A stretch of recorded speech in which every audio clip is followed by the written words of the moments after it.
Blue Heron Audio presents Sector 64, First Contact, written by Dean M. Cole, performed by R.C. Bray. I'm not at liberty to discuss the government's knowledge of extraterrestrial UFOs at this time. I am still personally being briefed on the subject. Richard Nixon. Chapter 1. Under a dark, moonless sky, Major Anthony Spinelli gazed east from the cockpit of his P-51 Mustang. Staring down the long runway, he nodded. Good a time as any. Then Tony sighed and squeezed the radio transmit trigger. Roswell Army Airfield Tower, this is Black Crow 3, ready for departure? Roger, Black Crow 3. The Army Air Traffic Controller paused, his mic still active. Finally, he said, Are you sure you're ready, sir? Tony knew the sergeant, and knew that his question had nothing to do with the readiness of his fighter aircraft. I'm fine, Rob. After a pause of his own, Tony sighed and keyed the radio. Now, if you don't mind, got an appointment with this morning's sunrise. The squadron commander wants a couple of hours on this old Stang. Make sure the mechanics got it right this time. Okay, sir. Listen, I'm sorry for your loss. Damn it, Sergeant Johnson. How about you just clear me for takeoff? Shocked silence streamed from the radio. Finally, the controller's voice returned, tight and curt. Sorry, Major. Black Crow 3 cleared for departure, runway 08. Tony winced, but he bit back an apology. After a brief hesitation, he shook his head and dutifully repeated the takeoff clearance. Then he applied full throttle. The Mustang's 1,500 horsepower engine roared, and its 11-foot-wide prop quickly screwed the 10,000-pound plane into the air. Tony patted the throttle, purring like a kitten. Of course, it had always run smoothly at first. The glitch only manifested after a few minutes of flight, although Tony believed they had finally found the culprit. He expected an uneventful flight this morning.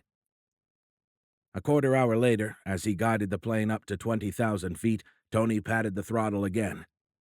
Good to go. None of the earlier issues had returned. Regardless, the squadron commander wanted him to make doubly sure that it didn't. The old man had instructed him to fly it for 2 hours minimum. Tony thought the commander likely saw this as a test flight for him, as much as for the Mustang. He turned the fighter to a heading that would take him to a site only 75 miles to the west. Not far, but better than flying in big circles. The destination was Trinity, the location of the first nuclear bomb detonation. Tony shook his head. He couldn't believe that only 2 years had passed since that first nuclear test in 1945. The entire world had changed in those 24 months. A world war had ended, and a cold one had replaced it. But none of that mattered now. Not after what had happened to his family. The lights of Roswell Army Airfield disappeared behind him. Tony looked overhead. High clouds obscured even the stars from view. In the dark, moonless night, he couldn't see a thing through the fighter's canopy. Absolute blackness filled it, as if the entire universe had disappeared, leaving Tony and his airplane in a black void that matched his mood. As the powerful engine droned, Tony thought back on his numerous flights over World War II Germany. The plane's familiar reverberation had accompanied him through dark days and darker nights, through life and death. And he'd done it all willingly enough. He'd done it to keep the war over there. He'd done it for them, to keep them safe. And now... For long minutes, Tony stared into the blackness that had swallowed his aircraft. He shook his head and swallowed back the lump that was trying to choke him. As good a day as any. What had he meant by that? The scary thing was, Tony didn't really know. Some minutes and several miles later, he realized he was staring at a point of white light.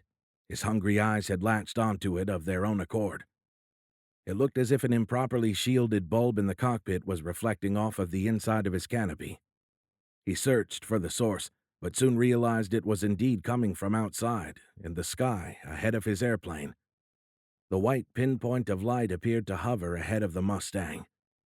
A quick check of its navigation instruments revealed he had only covered half the distance to the Trinity site. Sierra Blanca's 12,000-foot peak still lay somewhere ahead, but this light was at his current altitude, 20,000 feet, well above the mountain. Tony tried to blink the point into focus, but it refused to resolve. Is that another airplane? His hand tensed on the control stick. A stationary light meant that the two aircraft had to be closing head-on, flying right at one another. He banked the Mustang hard right. When he leveled off again, the light of the other aircraft began to slide off the left side of the fighter's canopy. The two airplanes were no longer on a collision course. The other plane would pass just off his left wing. As it neared, the other aircraft's light grew wider and appeared to shift its spectrum, blossoming into a multicolored ring. Tony blinked furiously, trying to resolve its source. Instead of the expected slim profile of an airplane, he glimpsed a squat, symmetrical form. The colorful band of light seemed to straddle its center horizontally. Suddenly, the shape and its girdling ring of light darted lightning fast. Tony flinched, jerking the stick to avoid the plane, but before the Mustang could respond, the odd-shaped craft had jogged across the nose of the rocking Stang and stopped a half-mile off Tony's right wing. The entire maneuver had taken a fraction of a second. What the hell? Tony flinched again as the thing darted past his right side and then disappeared behind him, blazing east and passing out of sight almost too quickly to register. One moment it had been there, hanging off to Tony's right. The next it was gone, leaving only a ghostly streak burned across his night-adapted retinas. He looked over his right shoulder and shook his head. Breathing heavily, he said, "What was—" Suddenly, blinding light filled his cockpit. Tony's head snapped forward. Dazzled eyes blinked. Then the light returned and he saw the source. Glowing with the internal brilliance of another lightning bolt, a tremendous thunderstorm filled the front half of his universe. "Oh, shit!" The Mustang slammed into the center of the boiling cloud. Wind shear rocked the plane left and right. Tony fought to keep it upright. He tried to turn the fighter around, to guide it east back out of the thunderstorm, but tremendous blasts of turbulence tossed the plane left, right, and inverted, threatening to snap Tony's tenuous thread of control and throw the fighter from the sky. With white-knuckled death grips, Tony cycled the throttle, stick, and rudder, fighting to keep the Mustang under control. Through gnashed teeth, he growled, "Come on, girl!" Then lightning bolts started firing off in rapid succession. In the span of a few seconds, two of them struck his airplane. The storm had held its pent-up energy until the last minute, hiding its existence, but now it seemed determined to release all of it as rapidly as possible. Between flashes, Tony felt the entire airframe shudder as a loud report came from his right wing. Something had hit the plane. Then another booming impact shook the fighter. Still struggling to keep the Mustang under control, Tony glanced up to see a crack in the canopy. His eyes widened. "Hail!" Suddenly, the frequency of the reports increased exponentially, as if 100 men with sledgehammers had taken to pounding the aluminum-skinned fighter into oblivion. Another bolt of lightning struck. A spider's web of St. Elmo's fire danced across the skin of the airplane. In the momentary illumination, Tony glimpsed baseball-sized hailstones shattering as they slammed into already ruined wings. He shook his head. No. A quick check of his instrument showed that he was losing altitude and airspeed. The increased drag and reduced lift generated by the damaged airfoils and propeller were already pulling the fighter out of the sky. Tony decided he knew what his earlier statement had not meant. It was not as good a time as any. Not to die, anyway. In spite of all that had happened, he wasn't ready to cash it in. Tony increased throttle to compensate for the decreased lift. In spite of the storm's buffeting, he managed to arrest the plane's descent and stabilize its airspeed. But then another barrage of icy boulders struck. A new crack ran across his canopy. Now even full throttle wouldn't keep the plane aloft. "I'm losing her!" The Mustang was hanging from its prop. The wings would soon stall if... Then they did. The fighter snap-rolled, flipping upside down. "Shit!" The sharp stall coupled with the torque of a firewalled engine violently tossed the airplane into an inverted flat spin. Rotational G-forces pinned Tony to his seat. He tried to reach for the throttle, but his arm felt as if it weighed a ton. The combination of being inverted and spinning at an insane rate pushed too much blood into his brain, instantly generating an excruciating headache. Tony grunted with the effort to reach for the throttle. His eyes widened as he saw the altimeter. Spinning like an unwinding clock, it plummeted through 5,000 feet above sea level. That left less than 2,000 feet before he'd hit the area's high desert. He screamed, and with a mighty effort drove his hand forward and finally grabbed the throttle. He pulled it aft, and everything slowed. The sudden drop in rotational G-forces made it feel as if he'd become weightless. His checklist booklet lazily flapped across the cockpit like a seagull flying in slow motion. He was weightless. Suddenly his cockpit lighting dimmed and then faded to black. The thunderstorm birthed another lightning bolt. Looking into the storm, Tony watched the bolt's energetic fingers slowly arc across the sky. Then he froze. The glowing clouds outlined a dark void, a large object hovering just outside his canopy. Tony stared at it in open-mouthed amazement. The forgotten, fast-moving aircraft had returned, but now it hung motionlessly only a few feet from his head. The lightning faded, but the multicolored lights he'd seen earlier suddenly filled the air around his fighter. The feathery, ethereal beams shone from no fixtures. It looked as if the air around the craft was glowing. Tony tore his eyes from the image and checked his altimeter. His fall had stopped. The Mustang's altitude now held stable at 4,800 feet, but that was only 1,800 above the ground. In the haunting light, he could see his destroyed wings. Whatever the hell this thing was doing, if it stopped doing it, he'd smack into the ground within a few short seconds. He had to get out now. Tony grabbed the canopy and unlatched it. In spite of the damage, it slid back easily. Outside, undulating but otherwise stationary raindrops hung suspended around the pair of vessels. He stared at the fat-bodied craft. "What are you?" Tony looked from the dark silhouette and its rotating ring of multicolored light to his altitude. His stomach said that he was falling, but somehow the altimeter remained unchanged. He shook his head. "Time to bail." Tony unbuckled his harness. His weightless body drifted out of the seat. Then he closed his eyes as a brilliant lightning bolt struck his fighter again. At the same moment, a rainbow of colors flooded through his lids.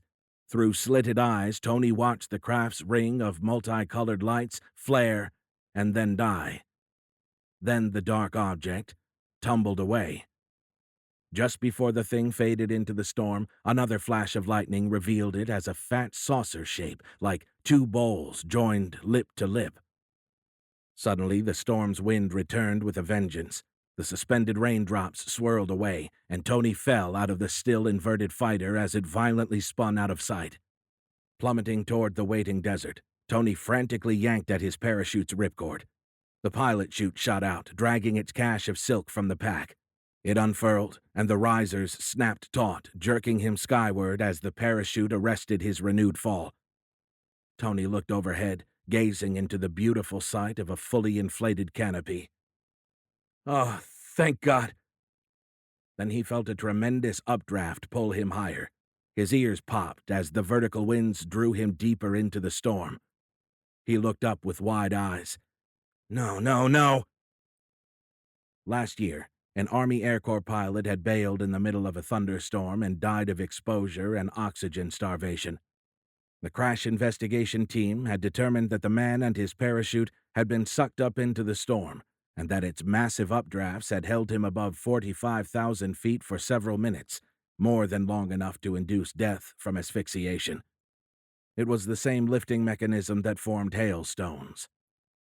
With both hands, Tony pulled down the right riser and grabbed several of the cords, desperately trying to partially collapse the chute, but another surge of rising air yanked the strands out of his hand. As the winds pulled him higher, a layer of ice began to form on his goggles. The massive storm was doing its utmost to turn him into a human hailstone. Then, panting and freezing, Tony felt consciousness slipping away. No! No! Chapter 2. Tony woke with a start.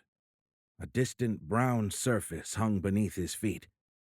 Blinking, he tried to bring it into focus. A violent shiver racked his soaked body. Then the world resolved. What the hell? Tony flinched. The spasm sent his dangling legs into an arcing swing. New Mexico's high desert hung a couple of miles beneath the soles of his boots. Wide-eyed, he looked up. An olive-drab parachute towered overhead. Suddenly, orange light blossomed to his right. Tony's head snapped in that direction. He watched the sun creep above the eastern horizon. He'd been flying, but what? My plane. The storm. Tony flinched again as a brilliant flash and a tremendous explosion came from his left. He looked that way and saw a towering thunderstorm filling the western sky. Then his eyes widened as he remembered being in that storm. I'm alive! When Tony had felt consciousness slipping away, he had thought he was done for. The storm had held him in it long enough for the sun to rise.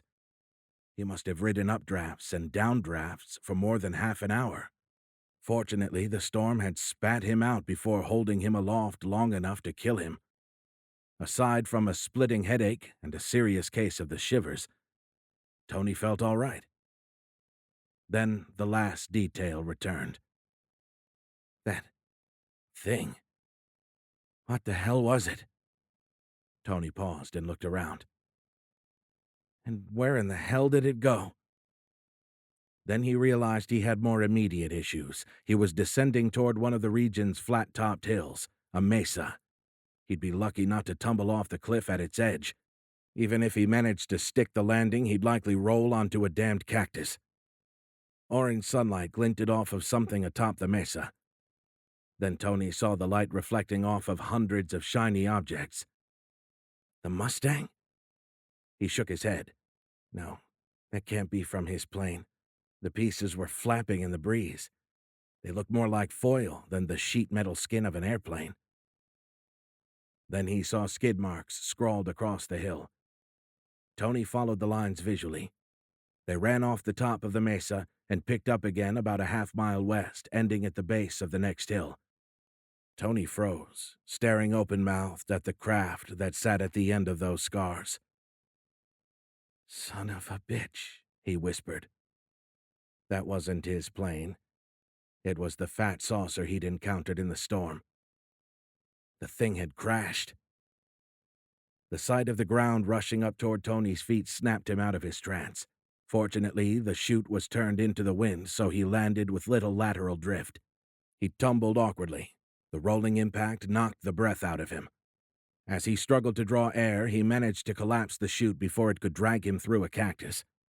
A moment later, the wheezing man rolled up the chute and pinned it down with his removed harness and a small boulder. Standing, Tony surveyed his surroundings. He walked over to one of the pieces of foil and picked it up. The small, jagged sheet seemed too light. He could barely feel it. The metallic material rested on his palm like a feather. Tony flipped it over. The other side of the foil looked black. He held it up. He could see a reflection of the surrounding desert and the sun on its dark surface, but the image looked like a photo negative. Instead of a bright orange orb, the sun looked like a black spot in the center of the image. Shaking his head, Tony whispered, "How can that be?" He looked around. Thousands of pieces of the stuff cluttered the ground. Tony wadded up the foil fragment and dropped it. Before it had fallen an inch from his hand, the piece unfurled and then floated down, zigzagging like a falling feather. Tony picked up another piece and did the same thing, crumpling the sheet until it was a small clump in his fist.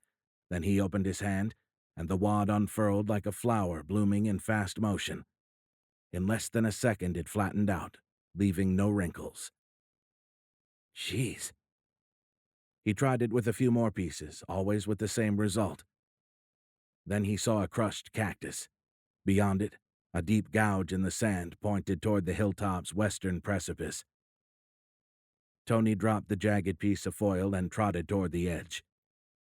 The wide draw between the hills scrolled into view. He slid to a stop at the edge of the cliff.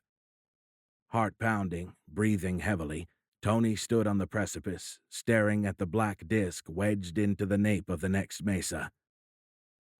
Holy shit. He shook his head. What are you? Tony finally stopped shivering. Good thing it's July, he muttered between breaths. The desert's dry air had already sucked most of the moisture from his flight suit and leather jacket, and the trek down the mesa's steep slope had warmed him. Tony stepped over another piece of debris, and then did a double-take. Something that looked like a portion of a structural member protruded from beneath a foil fragment. He picked up the piece. The small I-beam was about a foot long and an inch wide. The thing was so light it felt as if it might float out of his hand. Tony thought it must be some kind of foam insulation, but when he tried to bend it, the beam wouldn't give. It felt like solid steel cast from thin air. He tossed it up, and it floated back toward his hand with the celerity of a falling balloon. As the piece slowly somersaulted, Tony glimpsed writing on its side. When it finally landed on his palm, he held the white piece up so that shadows outlined the embossed figures. They looked like a mix of Egyptian hieroglyphs and Asian characters. Oh shit, Russians? Then Tony looked closer and shook his head. The Russians used some weird letters, but he didn't recall them looking this odd. But he looked uneasily from the piece to the large disk lying ahead at the base of the hill. What the hell are you? He asked again. Tony gave the small I-beam another look and then stuffed it into a leg pocket. He continued walking toward the crashed ship. He wondered if this might be the craft the United Airlines crew had spotted a few days ago. A flying saucer? Tony said, trying out the words. He'd been thinking it ever since he'd first glimpsed the craft's shape, but spoken aloud, the words sounded ludicrous. But there one was, a flying saucer, right in front of him. Tony ignored the rest of the debris. Jogging again, he zigzagged between cactuses and crumpled chunks of wreckage. None of it looked like it had come from his Mustang. The airplane was nowhere to be seen. It must have crashed farther west, likely under the now dissipating thunderstorm. As Tony approached within 100 yards of the crashed ship, the early morning sun rose from behind the eastern mesa to his rear. He felt its warmth on his back. His shadow stretched toward the strange black object.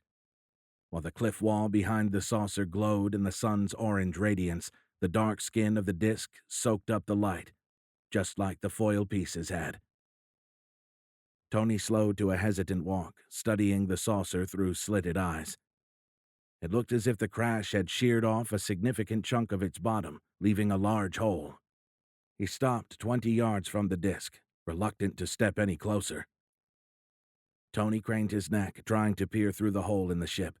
However, the shiny inner surface of the upturned skin that ringed the edge of the gaping maw glistened with the reflected yellow fire of the rising sun.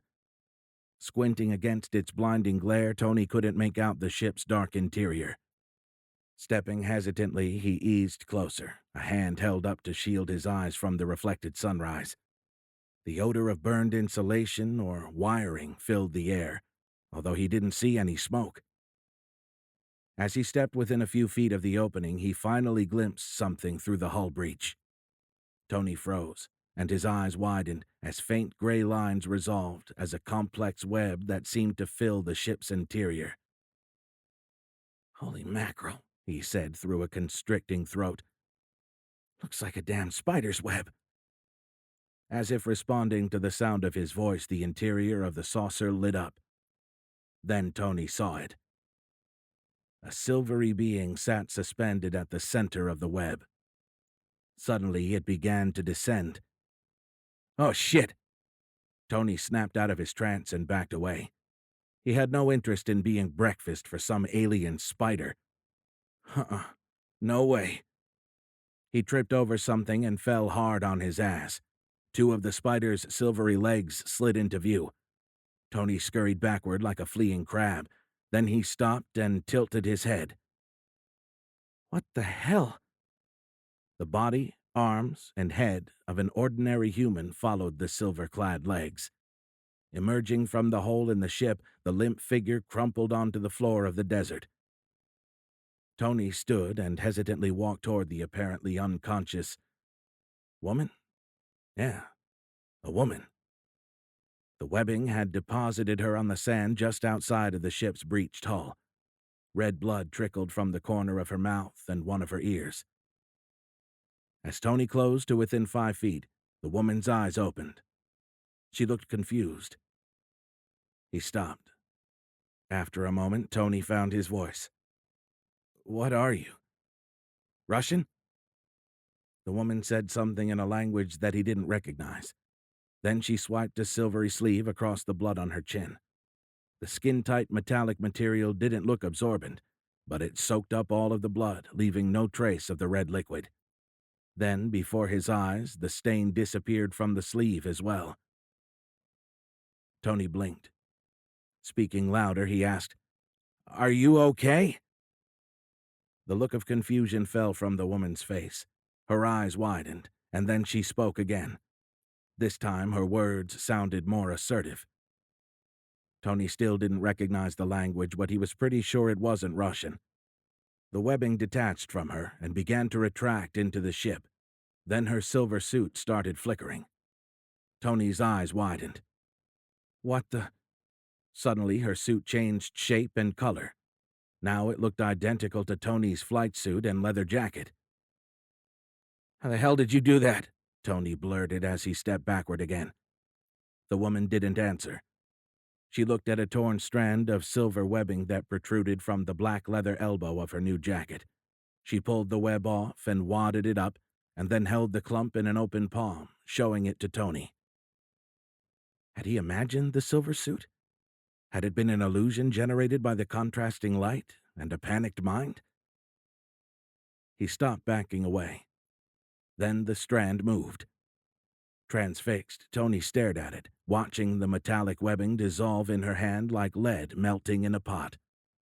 He saw his startled expression reflected in the mirrored surface of the mercurial material. Shocked into silence, he looked from the woman's palm to the name tag on her flight jacket. He tried to read her name but couldn't make out the letters. They looked wrong, but somehow familiar. Tony shook his head. "Who are you?" The stranger said something as she stepped closer. Tilting his head, Tony tried to read the odd-looking letters on the tag. Then he recognized them. He'd seen those characters almost every morning of his military career. It was a mirror image of his own name tag. The backwards letters ran from right to left, spelling out Spinelli in reverse. Tony's eyes widened. "You're a copy."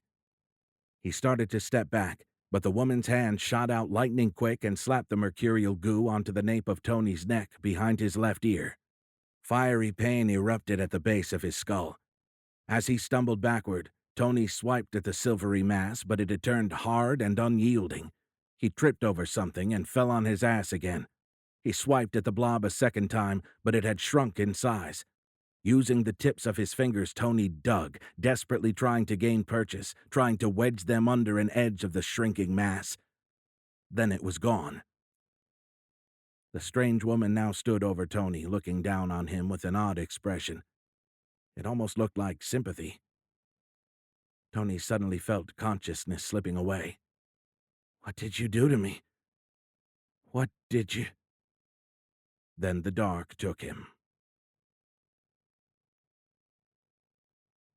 Chapter 3. Tony opened his eyes and blinked against the harsh blue light that filled his vision. His head felt as if it would split. Squinting, he tried to find something to focus on. A firm surface supported his prone body. Rolling his head right, Tony saw that he was lying on his back on a tilted floor. About 20 feet away, the gray deck merged with a curved, glowing wall. About 10 feet above that point, it joined a ceiling that also glowed with the same blue light. His headache eased a notch, and the brilliance of the walls and ceiling no longer seemed quite as harsh. He looked left and saw a thick column running floor to ceiling in the center of the room that he now realized was circular. Tony tried to look at his feet, but the back of his head stuck to the floor as if he had laid it on a large wad of chewing gum. It gave enough that he saw raw daylight shining through a hole in the wall about 20 feet away. He was in the ship. Tony tried to sit, to bolt upright and run for it, but the gum beneath his head pulled him back down. He tried to raise his arms and discovered they were stuck as well. "Let me go!" "Cannot." Tony froze. It hadn't been the word cannot, more like hearing the meaning behind it. But even more disturbing, he hadn't actually heard it at all. The word's intention had echoed in his head, not off the glowing walls. He broke from his trance and fought mightily with his restraints. "Let me go, goddammit!" "Cannot," the maddeningly calm, non-voice repeated. Tony stopped struggling. He tried to look around the room, seeking the source, but this time the gum held fast. He couldn't move his head. Then the woman in the Air Force uniform with its backward name tag stood from behind him. She had been squatting above him on the tilted floor. Looking up, Tony regarded her through furrowed eyebrows. "Let me go." She shook her head. Her lips didn't move, but the thought rang out clearly. "Cannot." "Why the hell not?" A barely perceptible smile curled the corners of her closed lips. The non-voice and its intentions returned, but her mouth didn't move. "Good. You understand." Tony only understood one thing. This woman wasn't Russian. Hell, she probably wasn't even from Earth. "You are correct. Not from your world." Tony blinked in surprise. "What? I didn't say anything." "Thoughts I hear, as do you." Tony felt his heart racing. He fought against the bindings but couldn't break free. He screamed with frustration. Through a growl, he yelled, "Let me go!" The woman's Mona Lisa smile faded. Now she looked sorrowful. "Cannot." Tony felt a twinge at the back of his neck just below the base of the skull. Then he remembered the gray goo, the pain, and losing consciousness. His eyes widened. What did she do to me? "Sorry. We usually sedate for that." "For what? What did you do?" "Machines. Tiny. In brain." "What? You put a machine in my head?" Tony felt his heart rate redouble, as did his breathing. She shook her head. "Machines. Not one. Millions." Seeing Tony's widening eyes, the woman held up a hand. "Calm. No hurt. Machines tiny. Like virus, but good. Facilitate communication." Her Mona Lisa smile returned. "Facilitate understanding." Suddenly, Tony felt his blood pressure dropping. His need for air reduced as well. Her smile broadened, and she nodded. "Machines facilitate calm." Tony wanted to scream, wanted to yell at the woman, but he could no longer muster the energy or the anger. "What are you doing to me?" he said in words that seemed to lose import mid-sentence. The woman didn't answer. She just stared at Tony expectantly. Unbidden, a stream of images, thoughts, and emotions flowed through his mind. Each elicited the associated word, heard but not spoken aloud. They ran through his mind like cars of a freight train driven through an intersection at top speed. In spite of the calming effect apparently imparted by the little viral machines, Tony's hands clenched into fists and he ground his teeth together. The sensations threatened to overwhelm him. Then the stream disappeared, leaving Tony in a welcome sensory void. "What was that?" The woman stepped up to Tony's side and dropped to a knee. She cocked her head. "The machines learned your language," she said, speaking audibly for the first time. She had a strange accent. "Now they teach me." She paused and cocked her head sideways. "English?" The odd accent sounded like that of a South African army captain whom Tony had served with in the war, but the woman's speech sounded mechanical, her sing-song cadence emphasizing the wrong parts of the sentence. Tony tried to shake his head. He had to quit thinking of this thing as a woman. It was alien. He now knew he hadn't imagined the silver suit. For all he knew, the alien could change its skin as easily as it had its clothes. Longingly, Tony gazed down his nose at the hole in the ship. He struggled against the bindings. Relenting, he pulled his eyes away from the sight of the opening and the beckoning desert beyond. He looked back up to the being. The alien suddenly looked sad. "Who are you?" Tony said. "What are you?" He struggled against the bindings. The gum attached to the back of his head constricted, drawing him tight to the floor. Looking through his eyebrows again, he glared at the being. "Why are you here?" Frowning, it looked across the interior of the ship, appearing to consider his questions for a long moment. Then it nodded and looked at him intently. The mental image of a nuclear mushroom cloud blossomed in his mind's eye. It came to him as had the previous impressions, but with a visual component this time. He realized that the machines had birthed the vision. Then the image faded, and the being's face again filled his field of view. Tony blinked. His suddenly dry mouth fell open. "Oh my God. You're here to invade. You're going to nuke us." A confused look crossed the being's face. Then its eyes cleared, and its head shook. "No. That was you. You exploded." It paused again, searching for the word. Tony felt the machines probe his mind again. Then the alien nodded. "You exploded atomic weapon." It pointed west. "Near here." Tony nodded. "Yes, the Trinity test. But that was 2 years ago." It nodded again. "Our sensor far away.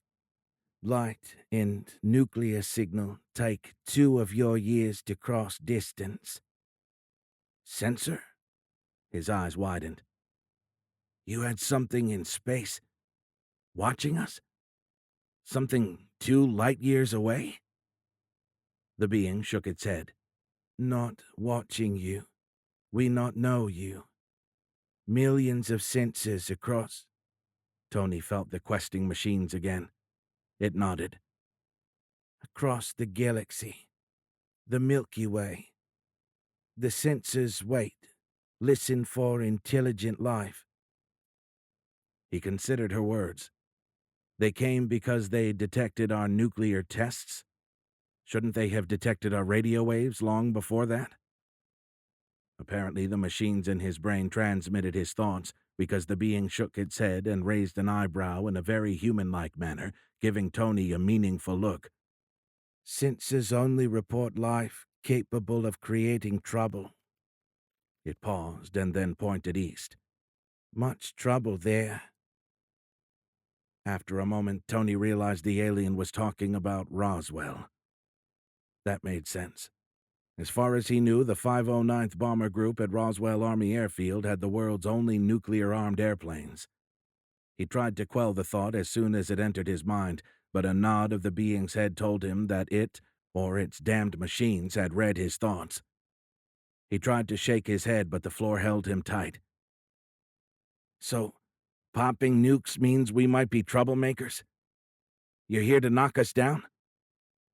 The being looked confused again. Then it shook its head. No. We are here to provide guidance, to integrate you into galactic.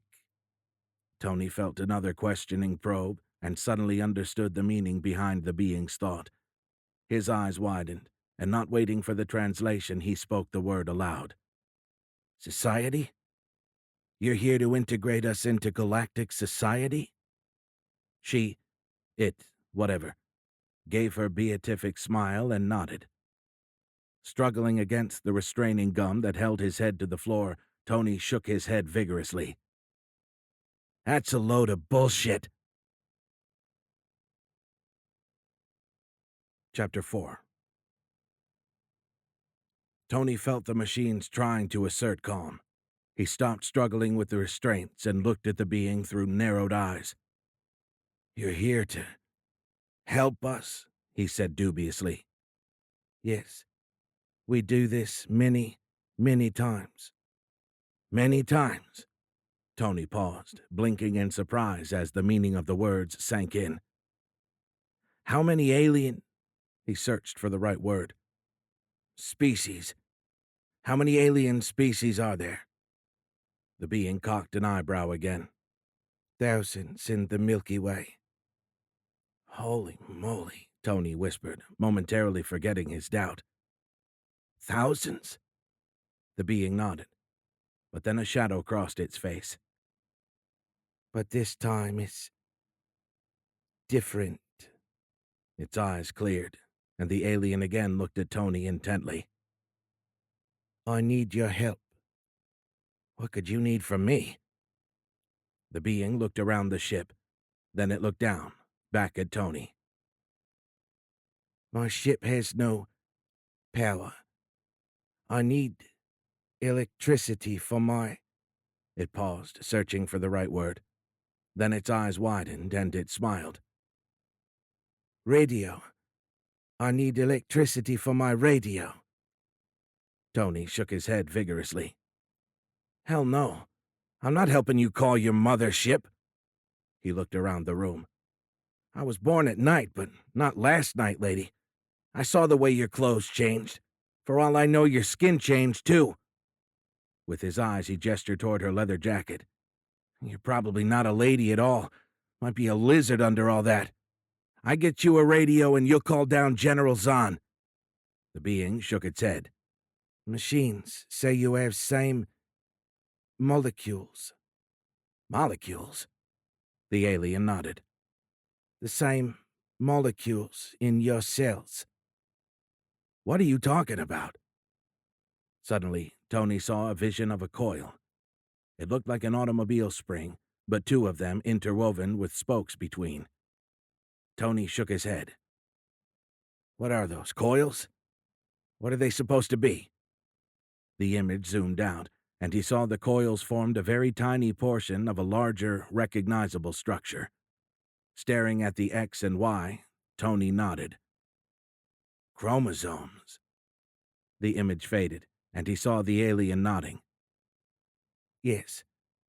Molecules form your coils, and the coils form chromosomes, as you say.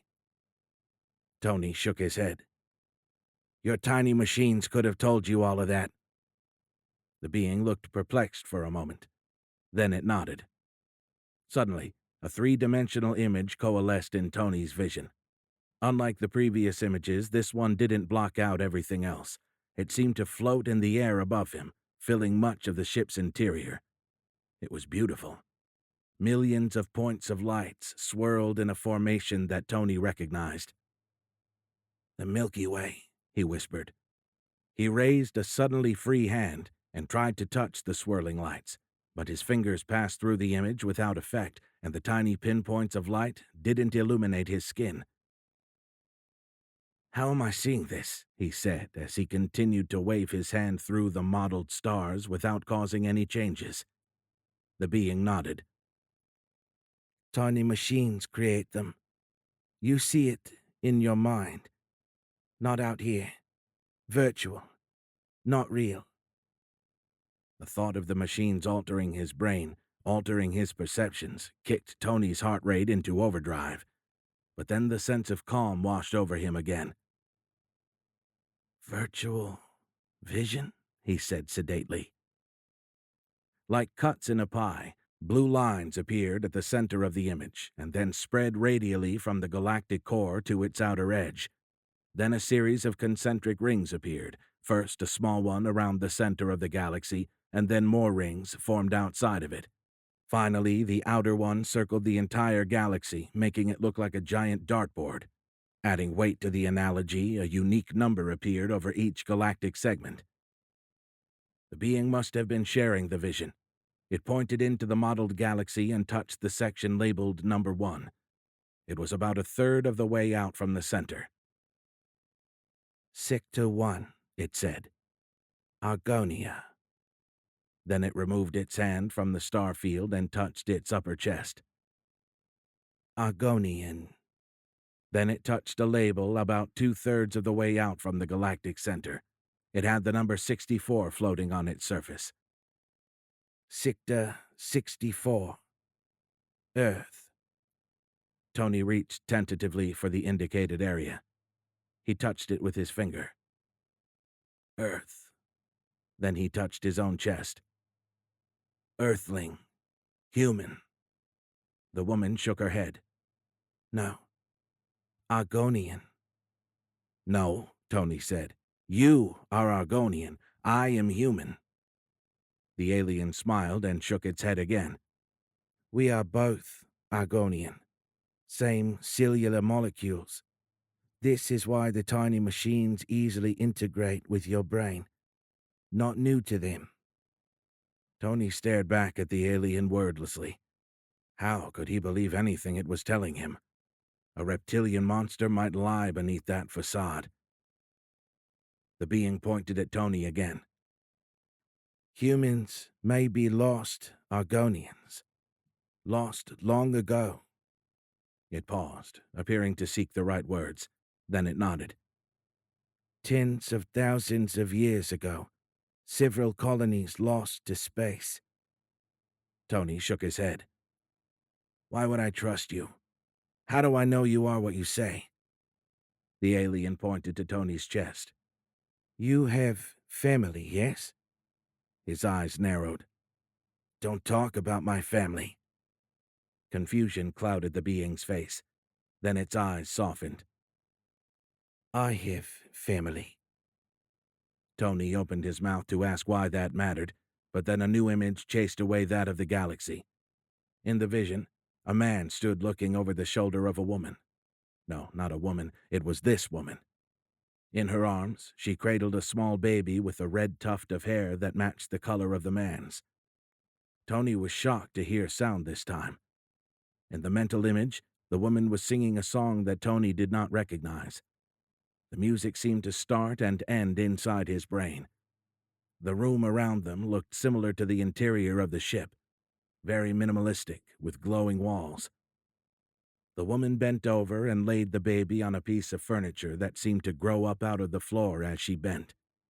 Tony belatedly recognized it as a crib. Suddenly, something new came through his connection with the machines. Emotions. Not his own, but those of the woman in the vision. Tony could sense her pride, her love for her family. His heart swelled with it. Tears welled in his eyes.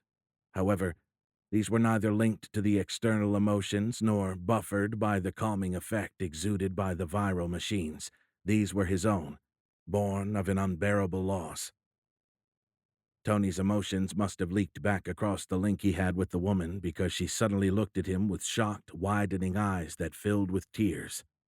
The terrible knowledge revealed to her by that connection streamed across her face.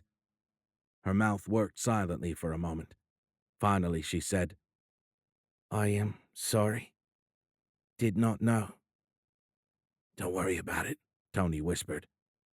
He turned his head to the side, trying to blink the moisture from his eyes. He wiped the sleeve of his free arm across his face.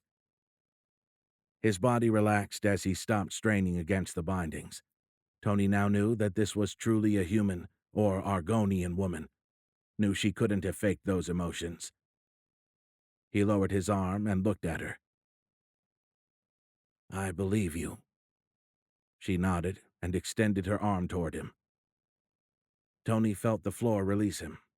He accepted the proffered hand. Now standing on the tilted floor, he looked around the interior of the ship but saw nothing new. No control panel, not even the webbing that had suspended the woman. He turned to face her. She looked tense, as if expecting him to bolt. "I am Major Anthony Spinelli." He held out a hand. "But you can call me Tony." After the briefest hesitation, the woman grasped his hand and nodded. "Tony, I am Strim Caspars." "Casper? Like the friendly ghost?" "Ghost? What is ghost?" Then her eyes widened. She looked at her arms and then looked back at Tony with a confused expression. "Me? No ghost. I am alive." Tony smiled and shook his head. "Don't be so literal, Strem." The woman began to protest, but then a new noise drowned out her words. Tony recognized it instantly. "It's a P-51 Mustang, like the plane I was flying." The woman started toward the breach in the hull, but Tony reached out and stopped her. He held up a finger. "No, wait." All they needed was for some wet-behind-the-ears second lieutenant with a happy trigger finger to start taking pot shots at them.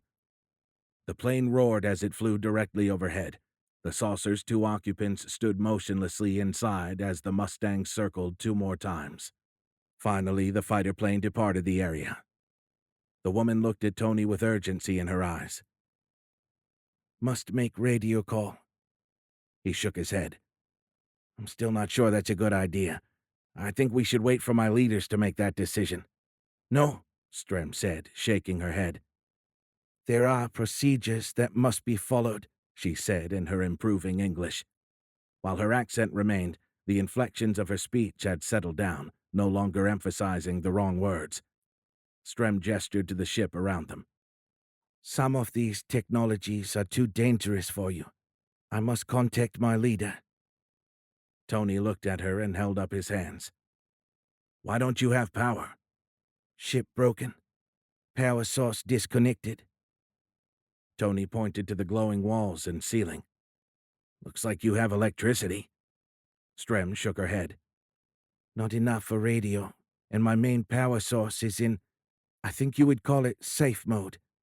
Cannot use. Disconnected." She waved her hand in a beckoning motion. "Come see." The woman walked to the opening in the hull. Tony followed. They stepped outside and walked around to the left side of the ship. She crouched down and pointed under the belly. "The power source is—" Strem stopped mid-sentence. She suddenly became very animated as she searched the underside of the craft. "No. No!" Tony peered underneath, trying to see what had disturbed the woman so much. "What?" "Not here. Gone." "What is?"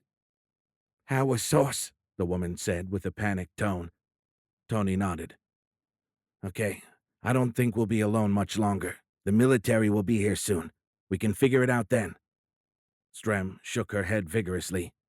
"Human Argonians cannot have power source. Definitely too dangerous." "What do you mean?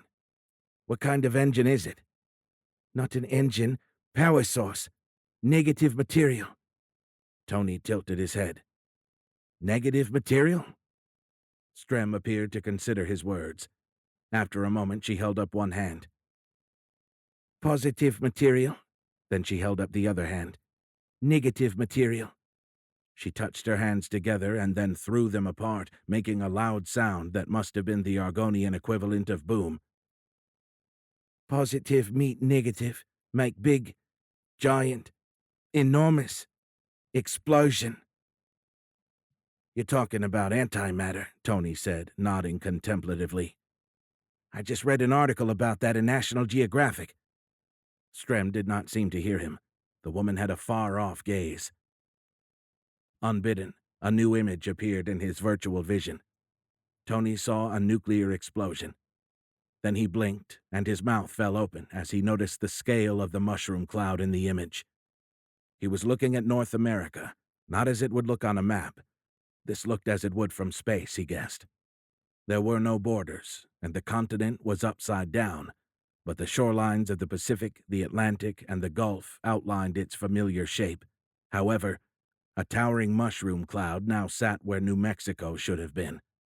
It appeared to cover an area the size of an entire state. Assuming that Strem saw it as well, Tony pointed into the image. "Is this what will happen if the antimatter gets loose?" She nodded somberly. Suddenly, the vision evaporated as a squeaking racket shattered the morning calm. The two of them ducked for cover behind the ship.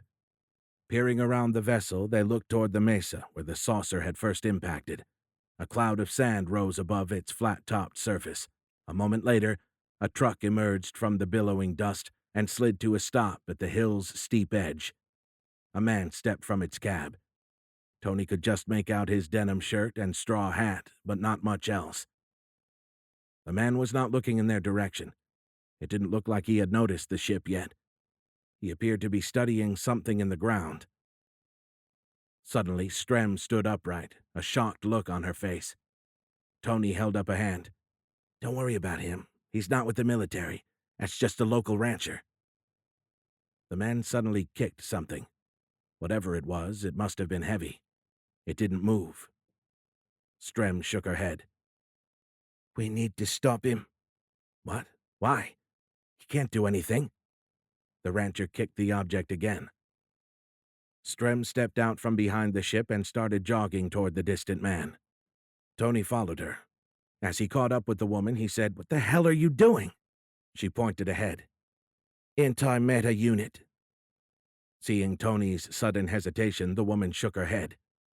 "Is safe, contained, but kicking not good."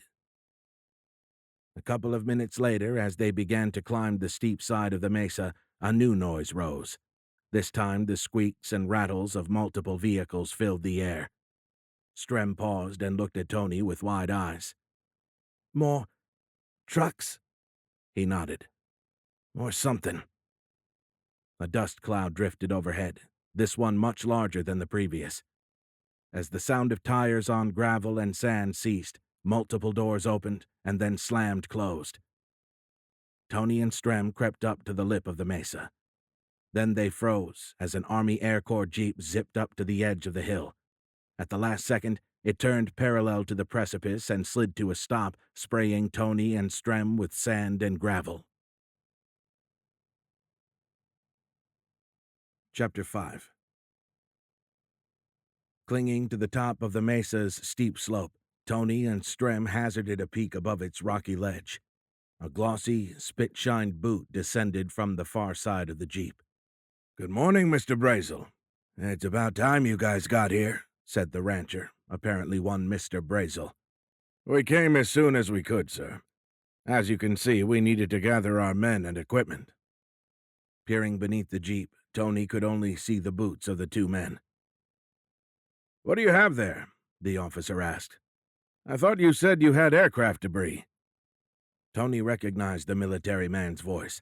That was Major Jesse A. Marcel, a Roswell Army Airfield intelligence officer. Tony looked from Major Marcel's spit-shined boots and spotted several more vehicles. It appeared that an entire military convoy had arrived while he and Strem had traversed the lowlands between the hills. Several men had already exited the vehicles and were rummaging through the debris that littered the hilltop.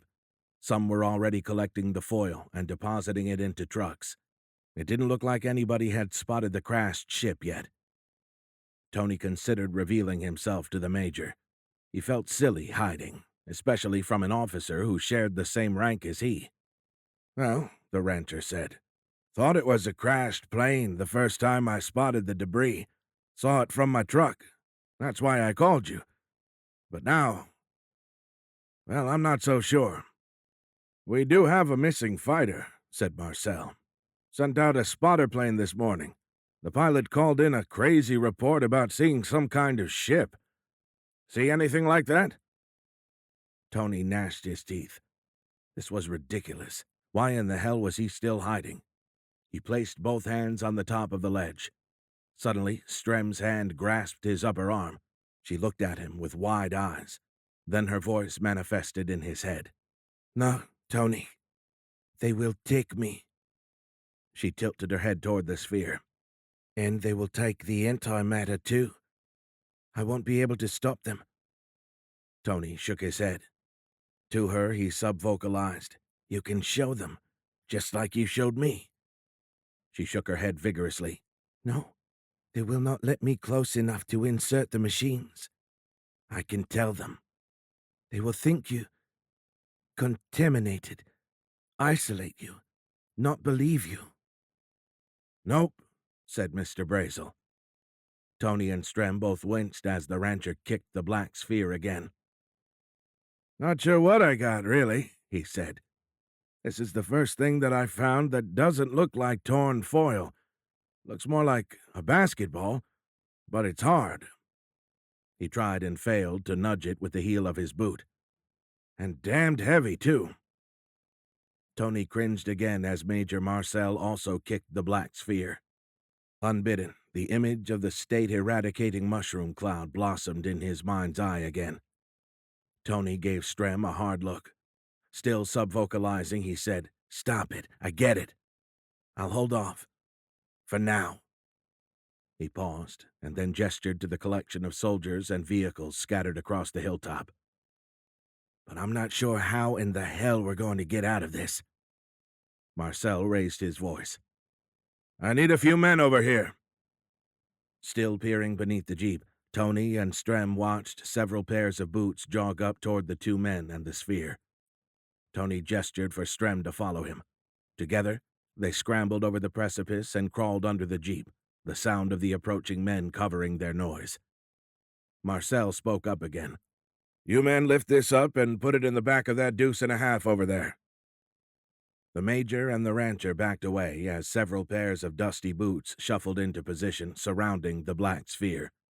With a chorus of grunts, the men hoisted the antimatter chamber waist high and began shuffling toward the indicated 2.5-ton truck. At 100 feet away, it was the nearest of the 3 large trucks presently parked on the mesa's flat top. Tony turned urgent eyes toward Strem. "We're running out of time," he whispered. "They've almost collected all of the debris." The woman nodded and closed her eyes. Suddenly, a loud pop issued from behind them. Tony jumped, as did every visible pair of boots. Then he winced as the circle of struggling men flinched, dropping the antimatter chamber. It landed with a cracking thud. One of the men screamed in pain and fell, clutching his foot. "What the hell was—" Major Marcel's words died mid-sentence as the mesa's entire complement of boots turned to face west. Tony looked over his shoulder. The sound had come from the direction of the saucer.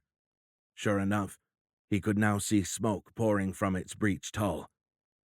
He looked at Strem's now open eyes. "What happened?" he said, subvocalizing again. "I give machines an order. Tell them to—" She paused.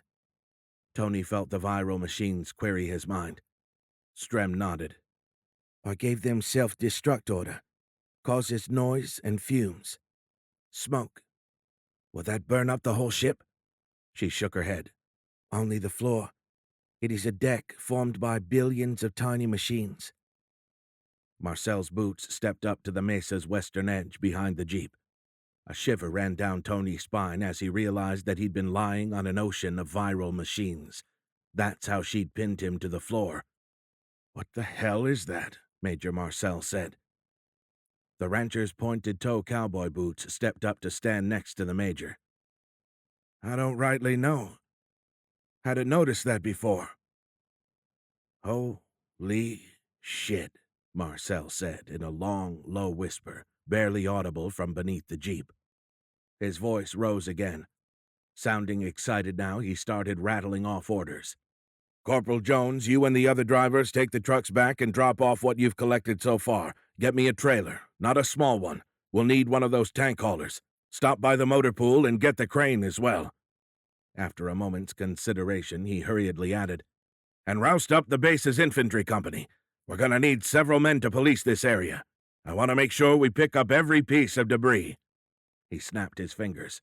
"Oh yeah, stop by the Public Information Office and tell Lieutenant Hout I want his ass here 2 hours ago." The boots of the apparent Corporal Jones snapped together. Tony could envision the young man's salute, although he couldn't see anything above his knees. "Yes, sir," the corporal said. A ringing noise echoed across the top of the hill as the still grunting men deposited the black sphere into the back of the 2.5-ton truck. Tony and Strem cringed again as the antimatter chamber rolled across the metal bed and slammed into its forward wall with another loud thud. Now trotting away, Corporal Jones shouted, "Secure that load! Let's roll!" A minute later, the big trucks roared to life. They drove side by side away from Tony and Strem toward the far eastern edge of the hill. The 3 identical trucks were too far away for Tony to make out their numeric markings. Major Marcel spoke up. "The rest of you with me." In a cloud of dust, and with a chorus of surprised shouts, the remaining military personnel and the rancher careened over the edge of the hill and started trotting toward the crashed ship. As all 3 trucks disappeared over the eastern lip of the mesa, Tony waved for Strem to follow him. They clambered out from under the far side of the jeep. A quick scan of the hilltop revealed that they were indeed alone. Tony eased the jeep's transmission into neutral and released its parking brake. Then he motioned for Strem to help him. Together, they pushed the military vehicle away from the hillside. When enough of the hill sat between them and the running men to block the sound, Tony fired up the jeep and waved for Strem to jump in. Tony's heart raced with adrenaline. He wasn't sure what he would do when he caught up with the truck, but having it out of sight already had him nervous as hell. Apparently, Strem was feeling the same anxiety. She looked at Tony and pointed ahead. "Faster!" Tony nodded, but the 2 of them were already bouncing around in the seats. It was all he could do to keep the vehicle under control as it jittered across the desert. An agonizing minute later, they crossed the eastern edge of the hill. Tony saw the 3 trucks just as they pulled onto a nearby road, now driving in single file. He had no idea which one contained the antimatter chamber. A short time later, the jeep's tires squealed as Tony guided it onto the same highway. The vehicle's small engine roared as he pushed it to its top speed. Over the next several minutes, they slowly closed on the small convoy. Strem pointed ahead. "Which one?" Tony shook his head. "I don't know. It was too far away. I couldn't see its markings. We are almost at Roswell Army Airfield. We'll just follow them to their destination and figure it out there." He pointed to Strem's name tag. "That's backward." When the woman gave him a confused look, Tony pointed at his own name tag. "Yours is a mirror image of mine. The letters are reversed. You need to change it." Understanding dawned on the woman's face. Tony pulled his eyes from the road just long enough to see the tag morph, the letters reversing to properly spell out Spinelli. Still amazed, he shook his head but smiled. "That's better, but you need to pick a different name." "What name?" Tony envisioned one. "Can you see what I'm picturing?" Strem nodded, and her name tag suddenly changed to Smith. "Jesus, that's so weird. How are you doing that?" She gestured to her uniform. "All made from tiny machines, millions of them in a network." Another shiver ran down Tony's spine as he contemplated wearing millions of viral machines as clothing. Just thinking about it made his skin crawl and itch. He looked at Strem's hair and realized that, uniform or not, she'd never get through the gate looking like that. Tony pointed at her head. "Your hair is too long, and—" He paused, shifting uncomfortably. "We don't have female fighter pilots. There used to be a few. They ferried planes during the war, but not anymore." Tony paused. He felt his face redden. Finally, he nodded toward her chest. "Your breasts are too big." Strem smiled at his discomfort. Then she nodded and closed her eyes. Tony flinched as silvery goo suddenly streamed out of the collar of the woman's imitation flight suit. It flowed over her head and began to change shape and color. An instant later, it looked identical to one of the army helmets that the soldiers had been wearing, hanging chin strap and all. She tucked her hair under the helmet. Then she looked down. Suddenly, The chest of her leather jacket flattened. He saw a wave of discomfort cross her face as a held breath burst from her lips. Strem looked at Tony and grinned sheepishly. Machines constricting, compressing. She paused, searching for the word. Tony sensed the query. Before he could stop it, the wrong word slipped from his thoughts. Strem tilted her head. Boobs? Then she nodded. Yes, the machines compress my boobs. Tony felt his face flush again. He shook his head. Jeez. Ahead of them, the three-vehicle convoy passed through the base's gate. The Jeep was still half a mile from the entrance when Tony saw each truck go in a different direction. He slowed the Jeep and then pulled it over to the shoulder. Strem, can you still, sense which vehicle has the sphere? The woman looked frightened. She shook her head. No, I cannot. Tony pounded the steering wheel. Shit. What the hell are we going to do? I told you, need power source for my radio. What? How is that going to help you find it? It won't, but I can call someone who can. Tony nodded and then said, Your English is getting better. Strem pointed to her head. Tiny machines, always learning. His eyes narrowed. Who are you going to call? Someone that can stop this. As she said it, the now familiar image of the statewide mushroom cloud popped into his mind's eye. Tony nodded. Okay, I get it. The image evaporated. He pointed at the dash of the Jeep. There you go, 12 volts right there. Strem shook her head. Need more power. Antimatter power. Well, that's a real catch-22. The woman looked at him with a confused expression. Catch-22? Tony shrugged. A dilemma, a logical conundrum. After a long hesitation, Strem nodded her understanding. How much power are you talking about? Enough to open hole in space. A hole in space? Tony said. Another unbidden vision began to form in his mind's eye, but Tony raised a hand. They didn't have time for her to explain every arcane technological detail. Never mind, there's a power plant near town. He envisioned the small, coal-burning plant in a way that he was pretty sure Strem could see. It must have worked, because she shook her head. No, we need something bigger, more powerful. Bigger, huh? He leaned back in the Jeep's driver's seat and stared across the desert for a moment. Then he raised his eyebrows. I think I know of a place. In his mind's eye, Tony envisioned the site's iconic image. Suddenly, Strem nodded and smiled. Yes, that should work. Chapter 6.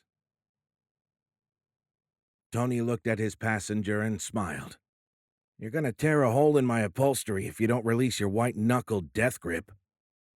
Strem shook her head and pointed at the vehicle's metal dashboard and then at the open sky. Why does your Studebaker not have an enclosure? No restraints, no padding. The grin fell from Tony's lips. He looked forward and glared at the streaming pavement. He swallowed, trying to banish the lump that suddenly tried to form in his throat. Today's events had given him his first reprieve from these thoughts, the memory of loss.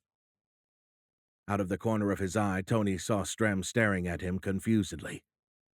Finally, Tony said, Detroit seems to think that seatbelts are only for airplanes, not cars.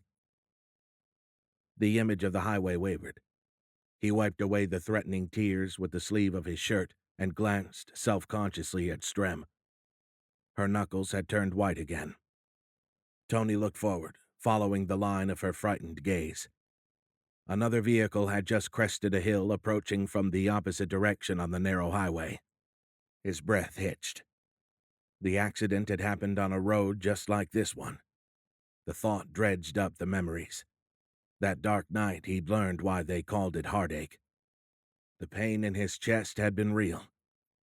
When the state trooper had deposited his terrible news on Tony's front door stoop, the sudden ache had felt as if someone were trying to wrench his heart from his chest.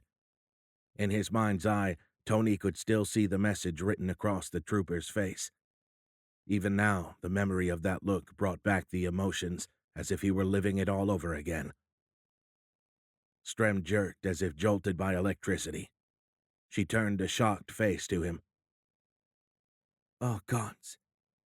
Tony, I am so sorry." Tony's tear-filled eyes flared angrily. "Stop that. Get the hell out of my head." Strem looked at him silently for a long moment. Finally, she said, "Sorry for complaining about your car. I did not know."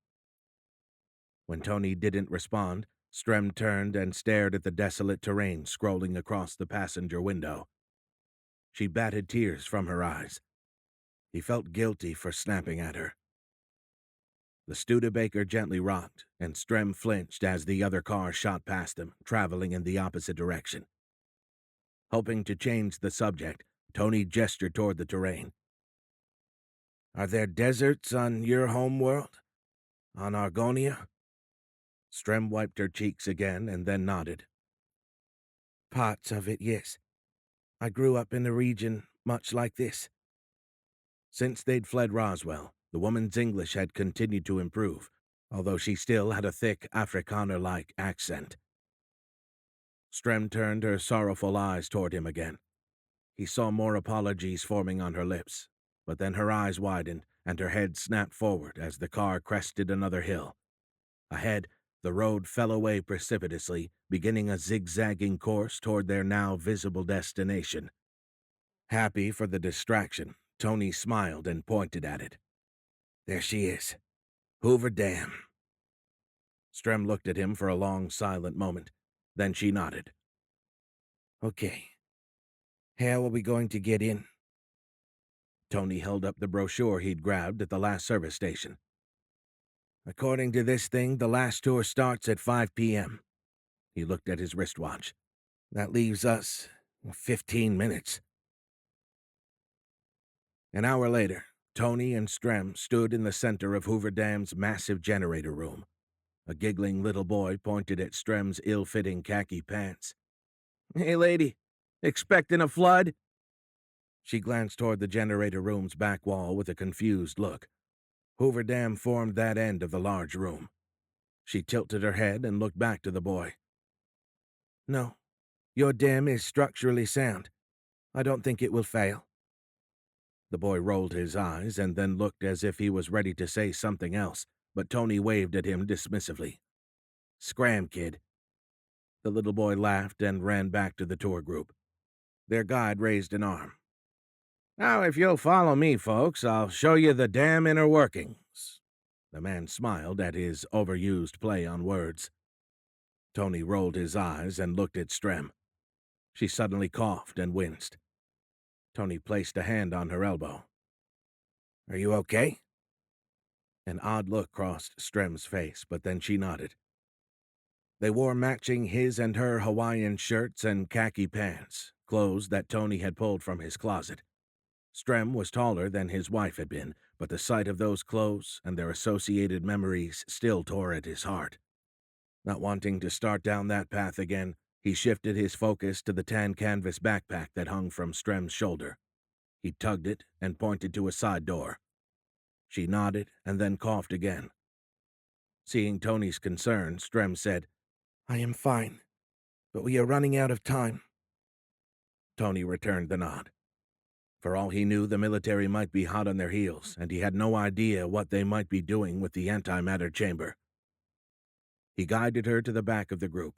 When the rest of the tourists passed through the large double doors at the back of the facility, Tony and Strem darted into the side room. In its dark interior, Tony whispered, "Let's hold in here for a few minutes. Make sure they don't come back for us." "Okay," Strem said, and then covered her mouth as she stifled another apparently painful cough. After giving her a concerned glance, Tony looked around nervously. "Tell me again. Why couldn't we just tie into the power lines outside?" Strem shook her head. Those wires are too thin. We need to tap directly into the source.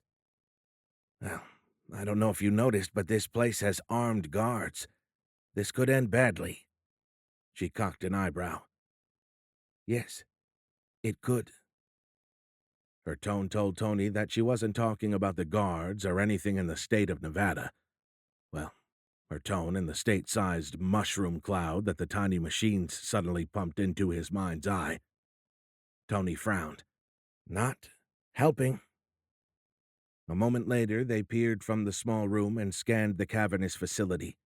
A few technicians were working on one of the farthest generators, but their backs were turned to the two stowaways. During the tour, Tony had seen a couple of armed guards roaming the room, but he couldn't see either of them at the moment. He held a palm toward Strem. Wait here.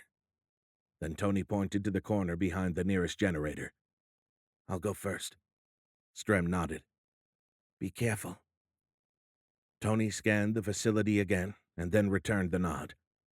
Feeling exposed, he slid through the door and scrambled across the open space, wincing at every sound emitted by his rubber-soled boat shoes. Finally, he darted behind the designated machine. No one shouted. No alarms rang out. After peering around the corner and seeing the technicians still working on the far generator, Tony waved for Strem to cross.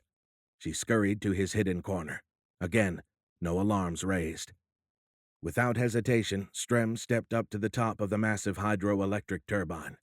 The backpack hanging from her shoulders suddenly lost its shape and flowed from the woman's torso. Tony shook his head. He'd seen the liquid movement of the viral machines several times now, but it still amazed him. Like thickened mercury, the material flowed off Strem and onto the side of the large generator. The structure was the tip of a mechanical iceberg. The portion of the generator that protruded above the room's concrete floor was the size of Tony's apartment back in New Mexico. However, its bowels extended deep into the ground where they were attached to a turbine turned by the tremendous power of the lake's escaping depths. Now the tiny machines flowed into a new shape on the upper portion of the massive generator. It looked like someone had added a new, futuristic device to it. Two silvery snakes streamed from the new machine and disappeared through a vent hole, winding their way deeper into the generator. During their drive through Arizona, Tony had learned that the tiny machines were actually microscopic robots constructed at the atomic level. He couldn't imagine the technology required to manipulate individual atoms, but Strem had assured him that even Earth-based technology would master the basic physics in the next few decades. Although creating computers and robots at that level likely lay far in our future. Apparently, the microscopic robots could link their tiny computer minds into vast, powerful networks. Using their collected computing power, they could perform incredible feats. The network of virus-sized computers could intuit the need of their client and organize their collected mass into lattice formations to create larger and even macro-scale structures. They could take on shapes like the backpack, or even the crib that had grown from the floor in Strem's nursery and the vision she'd used to convince Tony of her sincerity. According to her, they could even transmit light. A small sheet made from a few million robots could make something that would look like a paper-thin, flexible television screen. Now the tiny machines had a much more complex feat to perform. Strem closed her eyes momentarily, and the pitch of the generator's whine rose an octave as if its workload had doubled. She looked at him and nodded. It is working. Tony watched wide-eyed as a small vortex suddenly formed about a foot above the new machine. The miniature cyclone sat superimposed over the backdrop of bars that covered one of the facility's upper windows. Viewed through the spinning construct, the parallel crossing lines of the iron grid skewed into a spiral, as if seen through swirling water. Tony leaned left and saw that the bars were still intact. They hadn't skewed. It wasn't the actual bars twisting, just the image of them as it passed through the vortex. He pointed. I thought you said it was too small to see. Strem had told him that the Argonians could affect real-time galactic-wide communications by creating a hole in folded space, whatever the hell that was. Apparently, They couldn't open a hole large enough to permit physical passage. Nothing with a wavelength longer than a gamma ray could fit through the subatomic-sized aperture. That revelation had led Tony to ask how they traveled so quickly across the galaxy if they couldn't use folded space. Strem had said they simply compressed space-time ahead of their ships and stretched it out behind. They called it parallel space, another concept far outside of Tony's ability to grasp. "That's not the hole, just the field effect," Strem said. Then she held a palm toward him and gazed intently into the swirling shape. Then Tony glimpsed movement in his peripheral vision. Leaning to peek around the generator, he saw one of the armed guards heading their way. "Strem," he whispered, "we are about to have company." She didn't respond, only closed her eyes. Suddenly, the vortex vanished and the generator's whine returned to normal. The device formed by the virus-sized machines dissolved, losing its shape.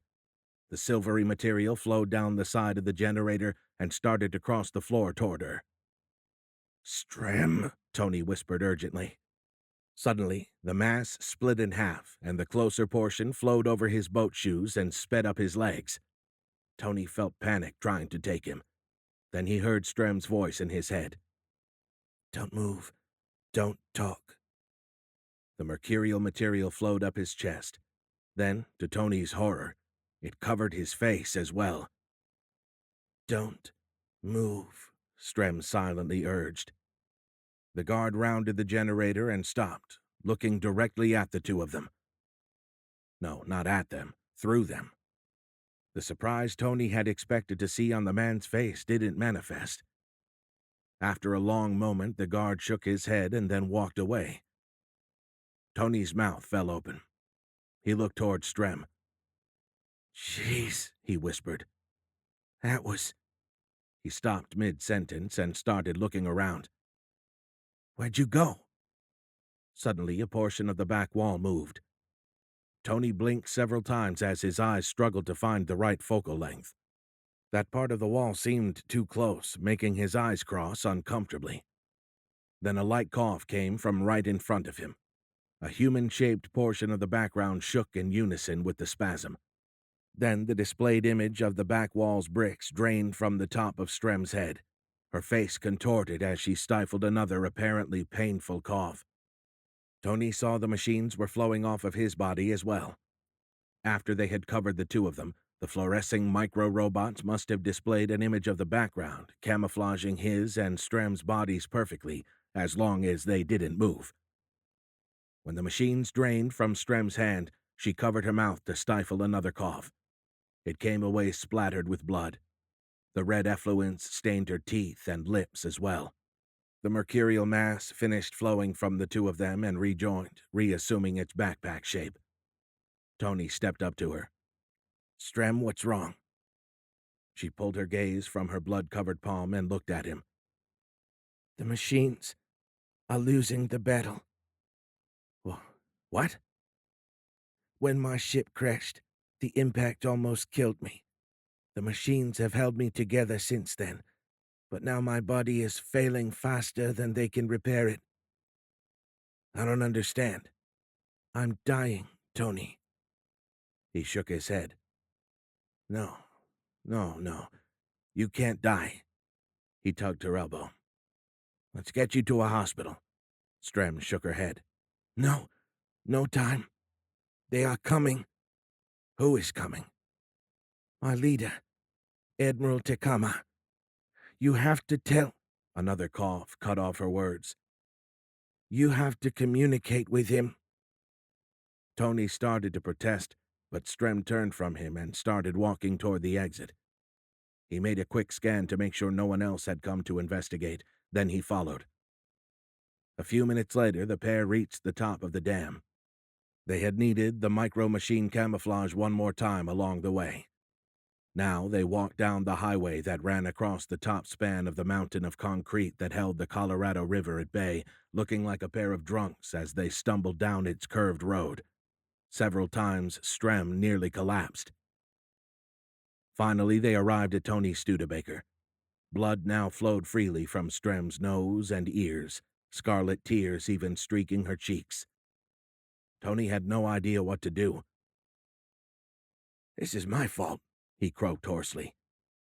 "If you hadn't tried to save me in that damned storm, none of this would have happened."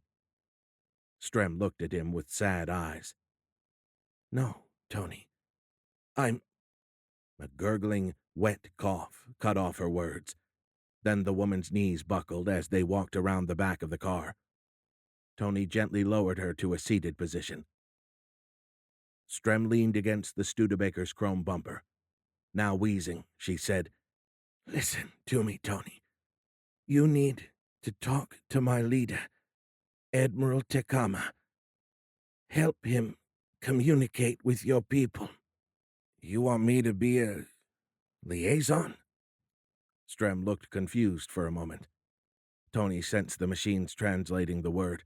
Then comprehension dawned in her bloodshot eyes, and she nodded. "Yes, liaison. You need to get my body to Tekama, and then help him understand." "Your body?" Tony said, almost shouting the question. "Let's get you to a hospital. We're not far from Las Vegas. There'll be one there." "Told you. No time. Besides, don't worry. It's only a body." She paused and tapped her temple. "My memories are safe in here." "What are you talking about? If you die, that's it. There's no coming back, Strem." The Argonian smiled weakly and shook her head. She patted Tony's cheek. "Be the liaison. Get me to Tekama. He'll know what to do." "How? How do I get in touch with—" Before Tony could finish the question, Strem's head lolled. A wet breath rattled from her lips, and then she breathed no more. "No. No. Oh, God. No." Chapter 7. "This is so wrong," Tony said with a grunt as he pushed the rest of her body into the small trunk of his yellow Studebaker. "I'm sorry, Strem." Peaked eyebrows worried deep furrows into his forehead. Beneath them, watery eyes gazed sorrowfully down on Strem's tarpaulin-wrapped body. The sheet had been too small to completely encase the woman, but so much blood had begun to stream from her he thought that if he didn't wrap at least her head and torso, the body would leave a red trail behind the car. Tony shook his head. "Forgive me, Lord." A lifelong Catholic, he crossed himself and then slammed down the trunk lid just as Strem's free arm tumbled out. The cracking sound generated by the impact made his stomach spasm, but empty, it had no contents to disgorge. Tony just dry heaved as he pushed the arm back in. Finally, the trunk snicked closed. Physically and emotionally drained, Tony sat on his heels, head hung down. "What you got there, son?" Tony's head popped up. In the weak light cast by one of the parking lot's lamps, he saw the reflection of an Arizona state trooper on the chrome bumper. A smudge of blood darkened the image of the man. Tony placed his hand on the smeared gore and used the bumper to push himself upright. Judging by the relaxed posture in his reflected image, the man hadn't seen the body. Otherwise, Tony doubted the trooper would be standing with his arms crossed. More likely, the man would have a gun pointed at the back of Tony's head. Standing fully upright, Tony wiped his wet hand on the side of his Hawaiian shirt, trusting the faint light and the shirt's loud colors to camouflage the blood stain. He turned and gave the man what he hoped was a disarming smile. "Just finished changing a flat, officer." Tony made a show of brushing off his hands. He found they were still damp. The trooper gestured to Tony's midsection. "Did you pack the wheel bearing while you had it off? Looks like you got grease all over yourself." "What?" Tony looked down and was shocked to see patches of blood covered his khakis as well as his arms. Fortunately, the flat light trickling from the parking lot's few lamps rendered them as black smudges. The trooper chuckled and then pointed at the Studebaker. "It'd be a shame to dirty up the upholstery of that fine car. Is that the Commander Regal?" Yes, sir." Tony nodded. "The Regal Deluxe." Glad for the distraction, he looked around, seeking something to use to wipe away the worst of the blood before a passing car could shine the light of truth, revealing the nature of the stains that covered him. Before stashing Strem's body, Tony had moved the overnight bag and the backpack into the Studebaker's back seat. He pointed to the former. "I have a rag." He started to extend a hand toward the overnight bag, but then something he could only describe as a mental nudge caused him to reach for the backpack instead. As his hand neared the pack, its yellowed canvas flaps slid open, revealing a large rag, just like the one Tony had envisioned. He plucked the cloth from the backpack and began to rub it over his arms and pants. In his palm, the sheet of tiny machines felt as flexible as a rag, but colder. Heavier, too. It passed effortlessly over his skin, but seemed to drag a little as he wiped it across the dark stains on his tan pants. To Tony's amazement, the rag removed all of the blood, leaving clean skin and spotless khakis in their wake. He saw the trooper pull a flashlight from where it had hung next to his still holstered gun. Fortunately, he directed the beam into the Studebaker. "Sure is a pretty car." Tony nodded as he continued to wipe the blood from himself. Suddenly, the officer's flashlight beam fell on Tony's pants. The trooper froze. "What the hell?" Tony stopped rubbing the wetness from his neck and looked up. The uniformed man was focused on Tony's pants. Fortunately, his hand still hadn't strayed to the butt of the gun on his hip. "That's one hell of a rag, son." He shook his head. "I'd have sworn those pants were ruined." "It was just some road grime." "If you say so." The trooper's light traveled up. Then he winced. "Ouch. Looks like you scraped your knuckles." Tony's eyes widened at the sight of the blood on the back of the hand that held the rag. He moved the cloth to the other side and wiped at it. "Yeah, the tire tool slipped." Bright headlight beams suddenly swept through the parking lot. Both men turned toward the source. Tony's breath hitched, and his blood ran cold. "They found me." The roar of the military police jeep's engine drowned out his words. Then a chorus of other engines and sweeping fans of light beams, all from unseen sources, joined those of the jeep. Both men took an involuntary backward step. The trooper nudged his hat back. "What the hell? There were no convoy permits issued for tonight." 3 2.5-ton trucks, similar to those Tony and Strem had followed from the crash site, crested the hill behind the jeep. To Tony's relief, the line of westbound military vehicles followed the bend in the road, electing not to continue straight into the parking lot. The trooper pointed back up the road. "What the hell is that?" Multiple fingers of light shined from behind the rise of the highway, piercing the night sky. Then a row of 6 roof-mounted lights crested the hill. Beneath them, a giant truck cab, and then several more sets of lights rose above the roadbed. The high-pitched whistle and the almost subsonic thrum of a supercharged Detroit diesel engine shredded the night air. Tony finally recognized the vehicle. It was an Army tank transporter. The massive tractor reached the bend of the road and turned left, following the rest of the convoy on its westerly course. The truck's low-slung trailer and its cargo passed into the dim light that fell from the parking lot.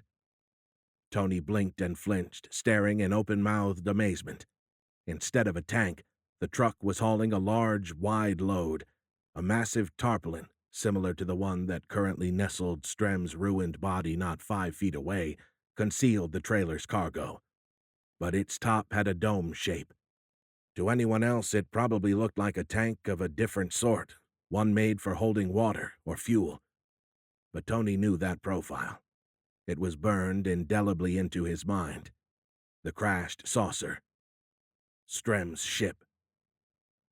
The Arizona State Trooper's indignation seemed to grow tenfold as he watched the military convoy cross Hoover Dam and continue onto the Nevada side out of his jurisdiction. "That's a goddamned wide load. They're definitely supposed to get a permit for that. There are fees, even for Uncle Sam, damn it." As he watched the trailing military police jeep crest the far hill and disappear, Tony was keen to follow. Well, officer, I guess it's time for me to head home." The trooper shook his head one final time, and then looked away from the illegal convoy. He shined the beam of his flashlight up and down Tony. "Well, at least you won't soil that pretty car." "No, sir," Tony agreed as he stuffed the rag into the front pocket of his khakis. The two men turned from where they'd watched the convoy and walked toward the Studebaker, the bright yellow spot of the flashlight's beam leading the way. It looked white when it fell upon the car's canary-yellow trunk. The trooper stopped mid-step. The beam of his flashlight locked onto the Studebaker's chrome bumper. "Son, do you mind telling me what the hell that is?" A crimson rivulet flowed from the trunk. It had crossed the bumper and was pooling beneath the back end of the car. Tony tensed as he felt his options dwindling. He needed to follow that convoy, needed to get away from the trooper, but both prospects now seemed unlikely in the extreme. "Ugh," he stammered. Suddenly, the cloth in his pocket changed shape. Still in his hand, it felt as if it had taken on the familiar form of a pistol grip. "No, I'm not going to shoot this man," he sent to the machines in his head. "Stun him. Temporary," they replied in their wordless communication. Again, the thoughts came as the intentions of the terms, not the words themselves. Tony saw the trooper's hand easing toward the butt of his service revolver, so he pulled the rag-turned gun and pointed it at the man. "I'm sorry for this, sir." The trooper held up his hands. "Wait, I have a Tony reluctantly squeezed the device's trigger.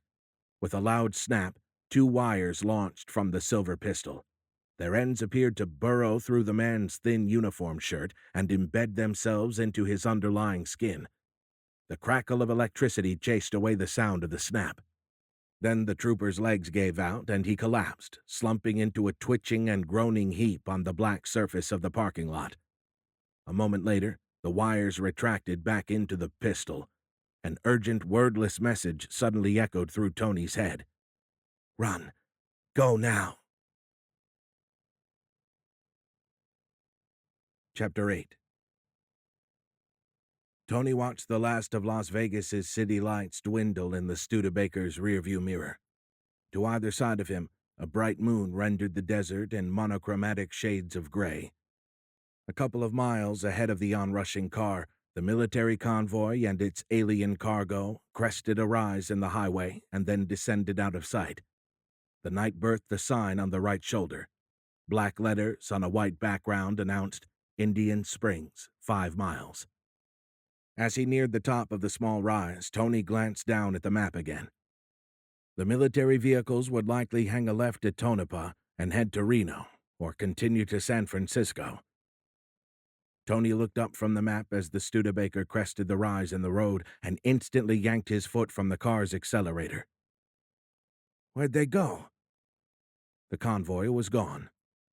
Ahead of his now coasting car, the small town of Indian Springs and its puddle of streetlights filled the desert lowlands, crowding the right side of the northwest-bound highway. As the yellow convertible sailed down Highway 95's long decline, Tony spotted the military vehicles. They had pulled into a service station. He guided the car onto the shoulder and doused its lights. Tony didn't dare pull into the station. The convoy had likely come from Roswell Army Airfield. The easily recognizable flowing lines of his yellow convertible would garner an unhealthy level of attention, especially considering his current AWOL status and the sensitive nature of both his and the convoy's cargo. No, he'd just wait here. Once the military vehicles returned to the highway, Tony would coast into the service station and top off his tank as well. A few minutes later, the lights of the convoy flared into life. Tony watched intently as they poured from the station's gravel parking lot, launching a fresh cloud of dust that disappeared as soon as the night's light breeze carried it out of the range of the lot's feeble lighting. To Tony's dismay, the line of vehicles turned away from the highway, heading north. He tilted his head. They're heading to Creech Air Base? That didn't make sense. Tony knew the area well. Since before the end of the war, he'd been flying training missions all over this region. The War Department had ordered Creech Army Airfield closed earlier this year. Since March of 1945 until just recently, they'd had nothing but a small housekeeping staff. Tony knew, because he'd used the airfield as a refueling stop on numerous bombing and gunnery missions over Nevada Training Area 18, but since January of this year, even that was no longer available. The Studebaker reached the service station. Tony drove past it and guided the car into Indian Springs. The convoy had already passed through the small town and into Creech Air Base. Due to the bowl shape of the region's alluvial plain, he could easily see the convoy as it motored toward the airfield's entry gate. Tony sat bolt upright. They didn't stop. The line of vehicles had driven past Creech's gate without so much as slowing. Headlights and taillights illuminated the cloud of dust kicked up as the convoy left the base's paved surface and started up a dirt road headed north. Where in the hell are you going? Tony pictured the region from the air and suddenly knew. Only one thing lay in that direction. Indian Springs Auxiliary Field No. 1, up on Groom Lake. There wasn't much there, just 2 runways on a dry lake bed with a couple of hangars on the side. That was it. Had to be where they were headed. It was perfect, far enough away from prying eyes. Hell, even commercial flights didn't venture over the region due to all of the high-altitude military training, and most of those Army Air Corps flights took place in Training Area 18. Tony hadn't ventured into the airspace over Groom Lake, Training Area 51, in over a year. Through narrowed eyes, Tony watched the last of the dust-clouded taillights disappear around a small hill. His gaze shifted to the Studebaker's fuel gauge. In the convoy's direction of travel, there were no towns or service stations for another 100 miles, but he knew they'd be stopping long before that. He nodded. They'll keep. Tony flipped a U-turn and headed back to the service station. Chapter 9. Tony raised the binoculars to his eyes again. He squinted, glaring through their single serviceable tube, absently sweeping another bead of sweat from his forehead with the back of his right hand. The sun had only been up for 10 minutes, and Tony could already feel the temperature rising. Glistening heat waves made the most distant portions of the dry lake bed look as if water filled its arid expanse. The mountains beyond reflected off their shimmering waves. Looking through the field glasses was only marginally better than his naked eye. Dust caked the edge of each lens, and scratches obscured much of its field of view. One of the tubes couldn't even focus. Tony didn't think the previous owner could see through that eye anyway. When he'd entered the gas station, the old man behind the counter had been using these to look at a jeans-clad Lucky Strike girl on the billboard across the highway.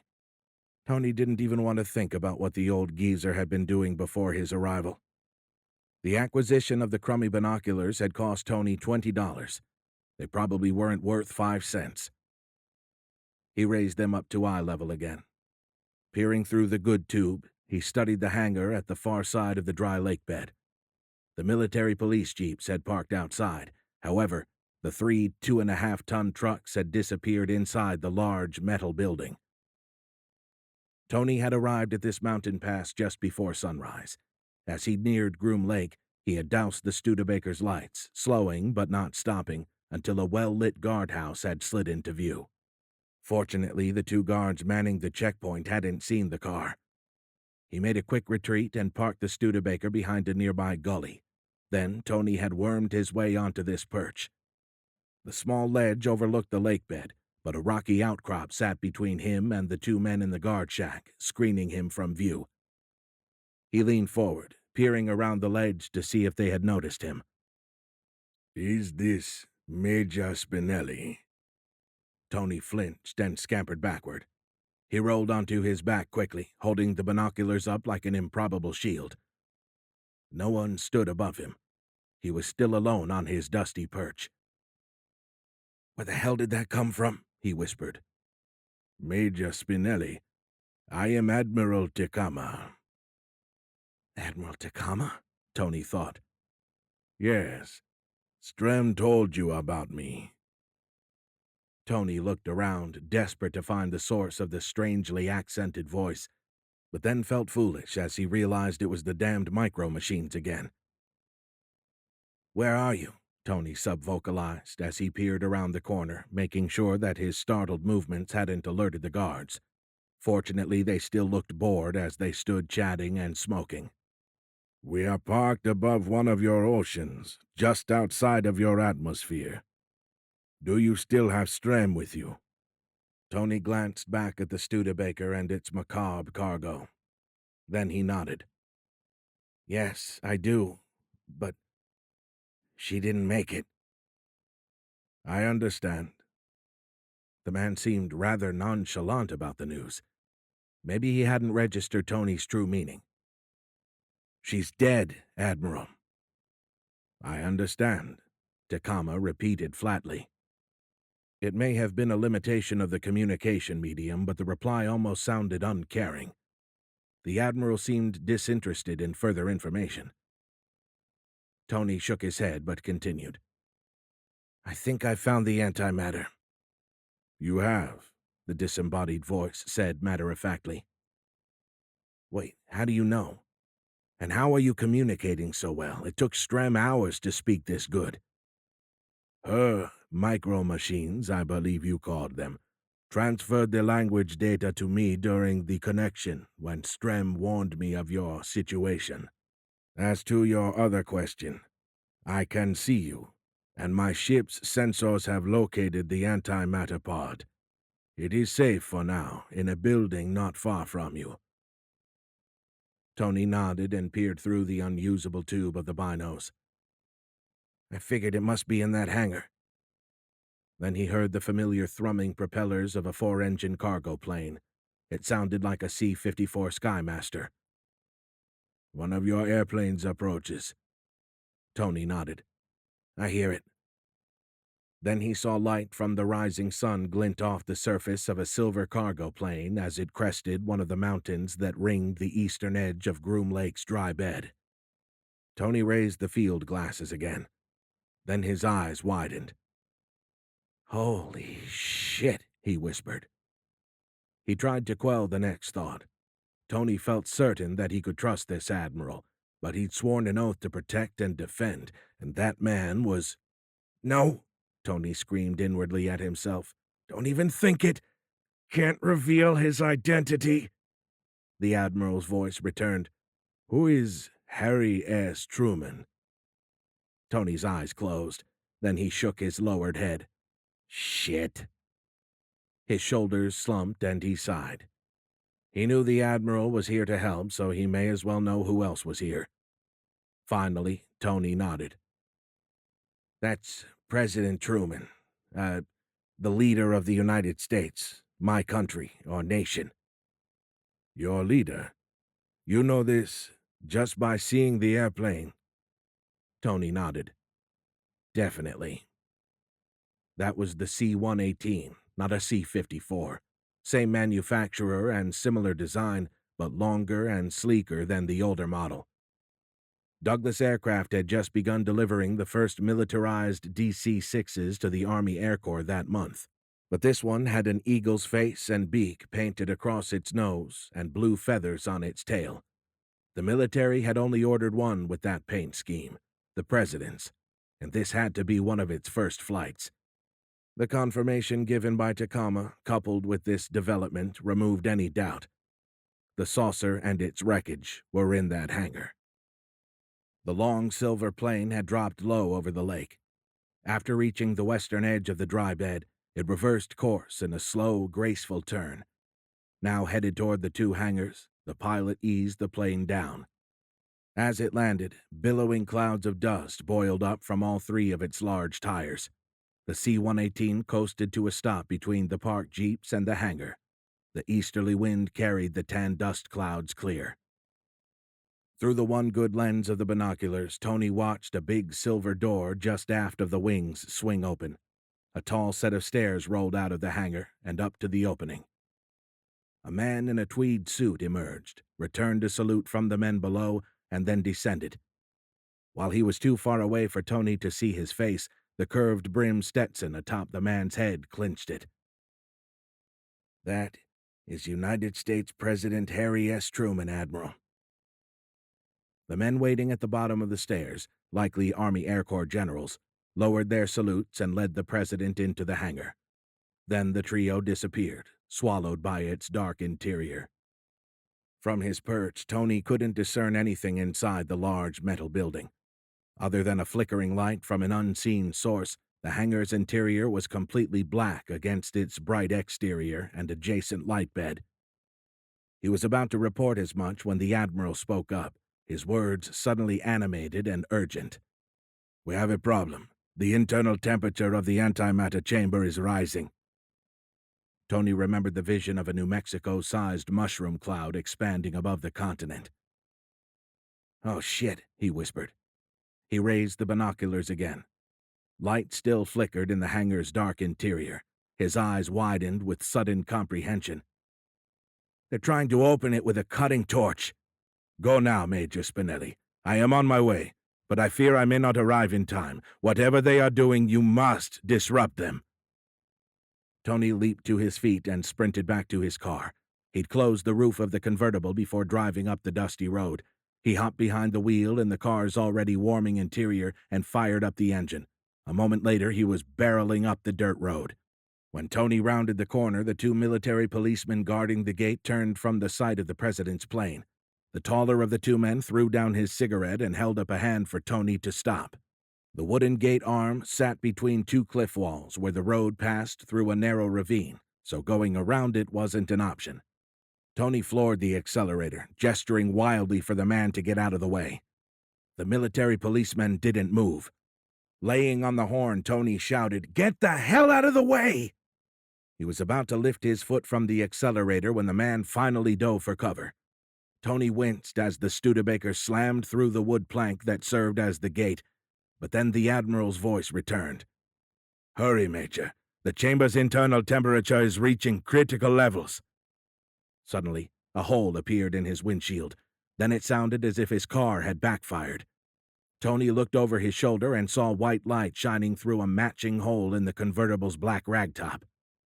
"They're shooting at me!" "That is the least of your troubles, Major. Don't stop." Through the car's small back glass, Tony saw both MPs, weapons drawn, aiming at him. He ducked down as another beam of light shone through a fresh hole. Then he heard the report of the gun, followed by several more. As he crossed onto the dry lake bed, Tony shifted the car into overdrive and mashed the accelerator to the floor. He began swerving the car to throw off their aim. The gunshots stopped. Tony looked back to see the men scrambling into their jeep.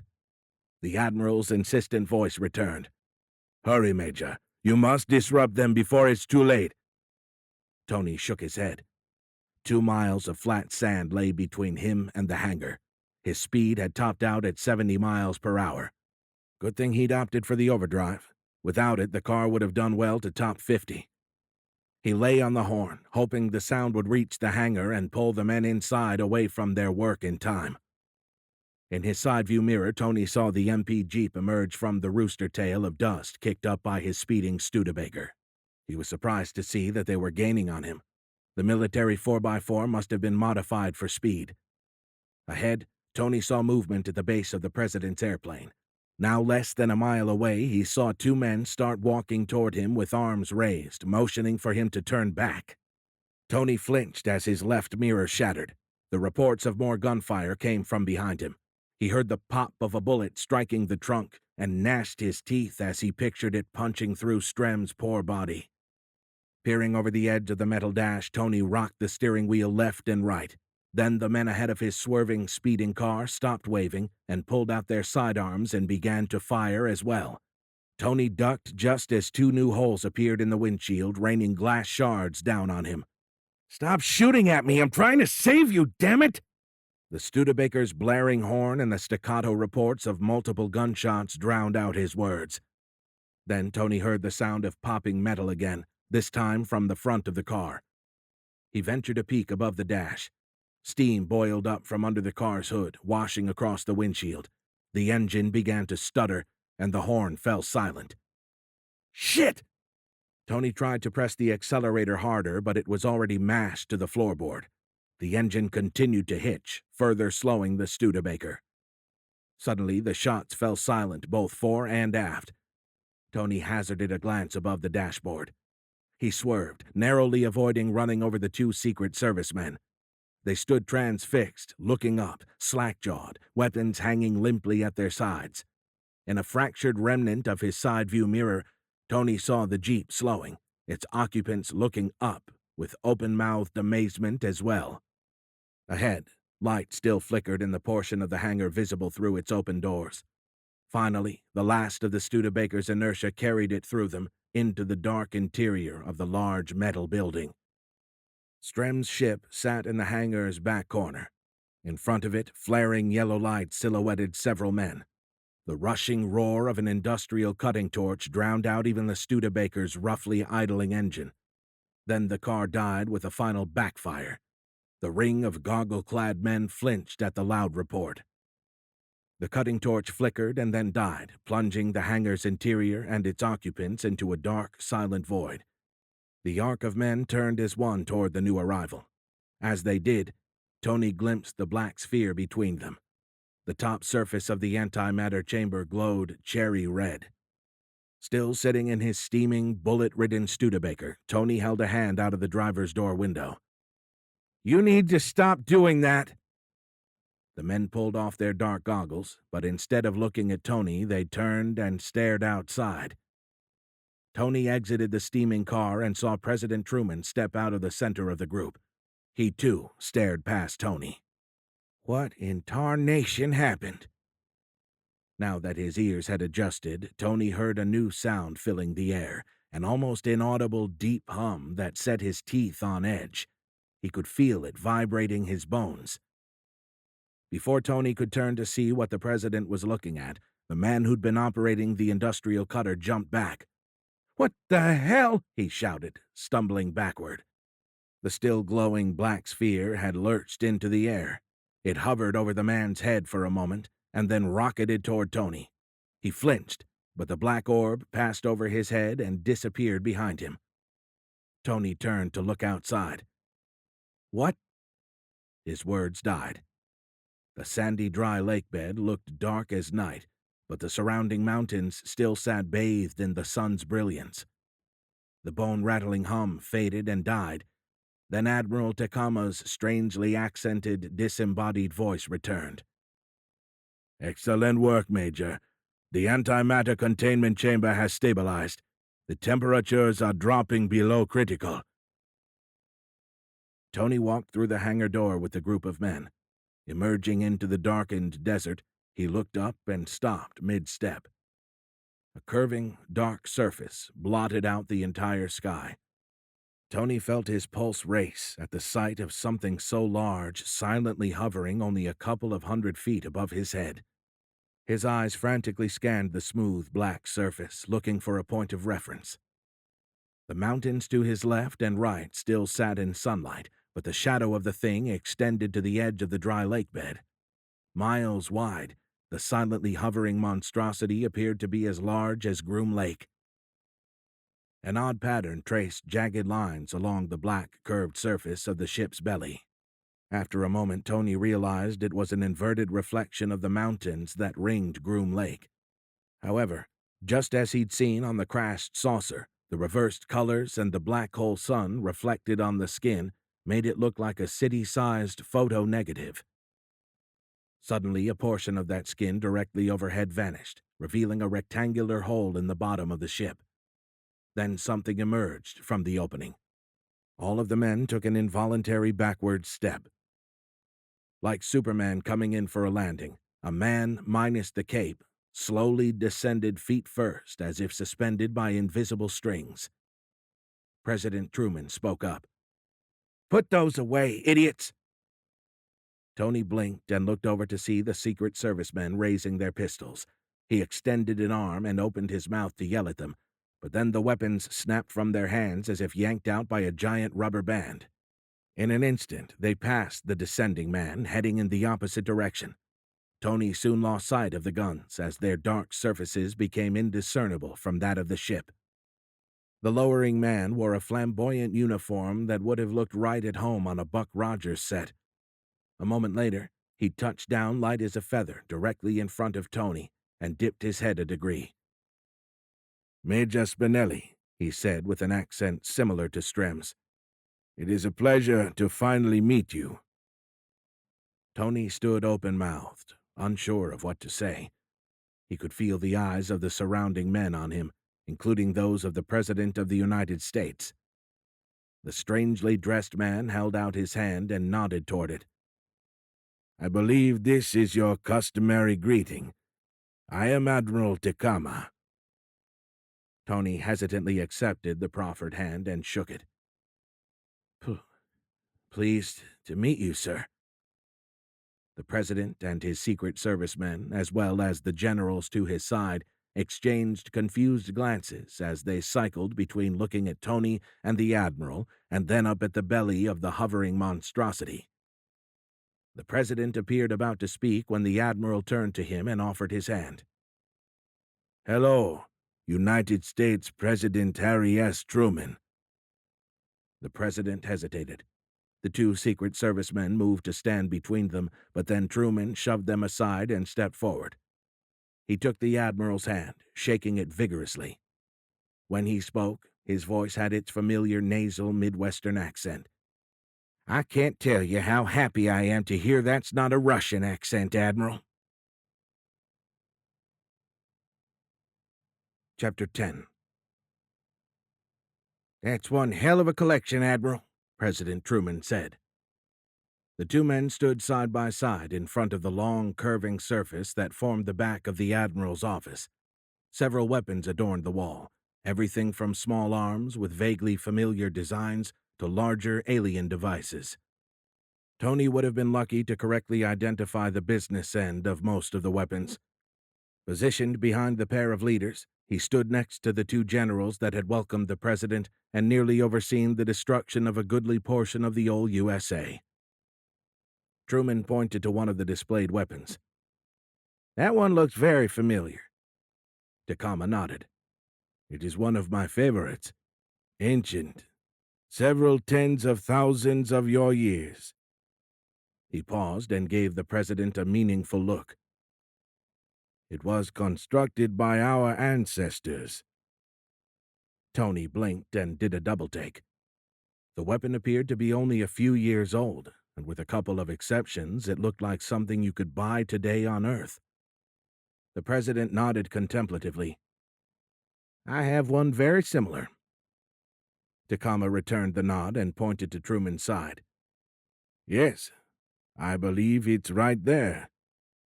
President Truman grinned. "Yep, you got me. I carry it often. Was surprised you let me in here with it. But I have no doubt you could easily disable it if I tried to do something foolish." Takama gave him a knowing smile and dipped his head. Truman gestured to the pistol on the wall and opened his blazer, showing the Admiral his sidearm. "Do you mind?" "Please," Takama said. The president reached in and pulled a silver revolver from a hidden shoulder holster. Raising it in a non-threatening manner, he positioned the pistol muzzle to muzzle opposite the ancient Argonian revolver. The similarities in size and layout were remarkable.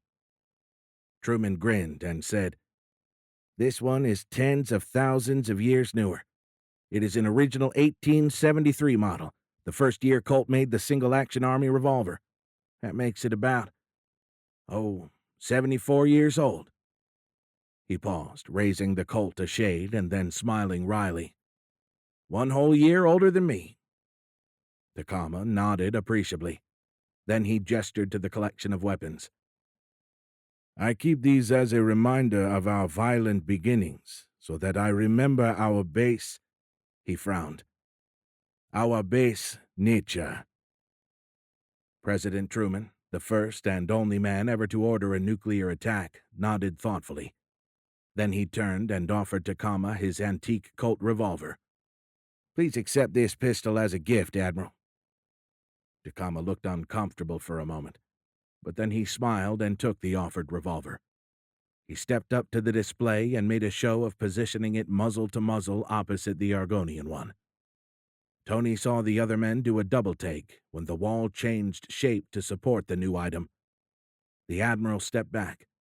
He turned and gave a curt nod to the President.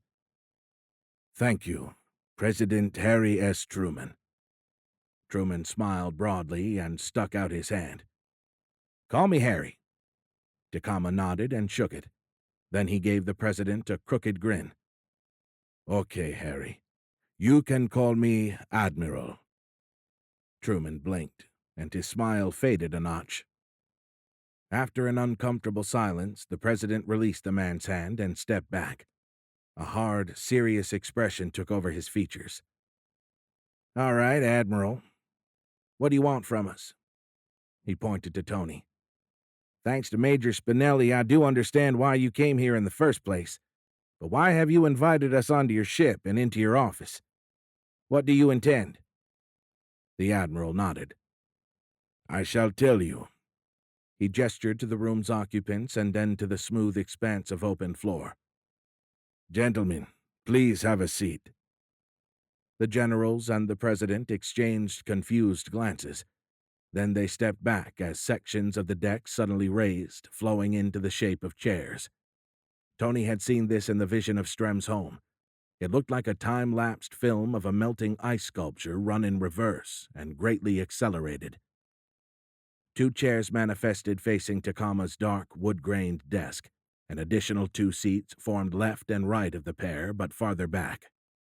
Truman stepped up to one of the center 2 seats. The ranking general stepped up to stand next to him.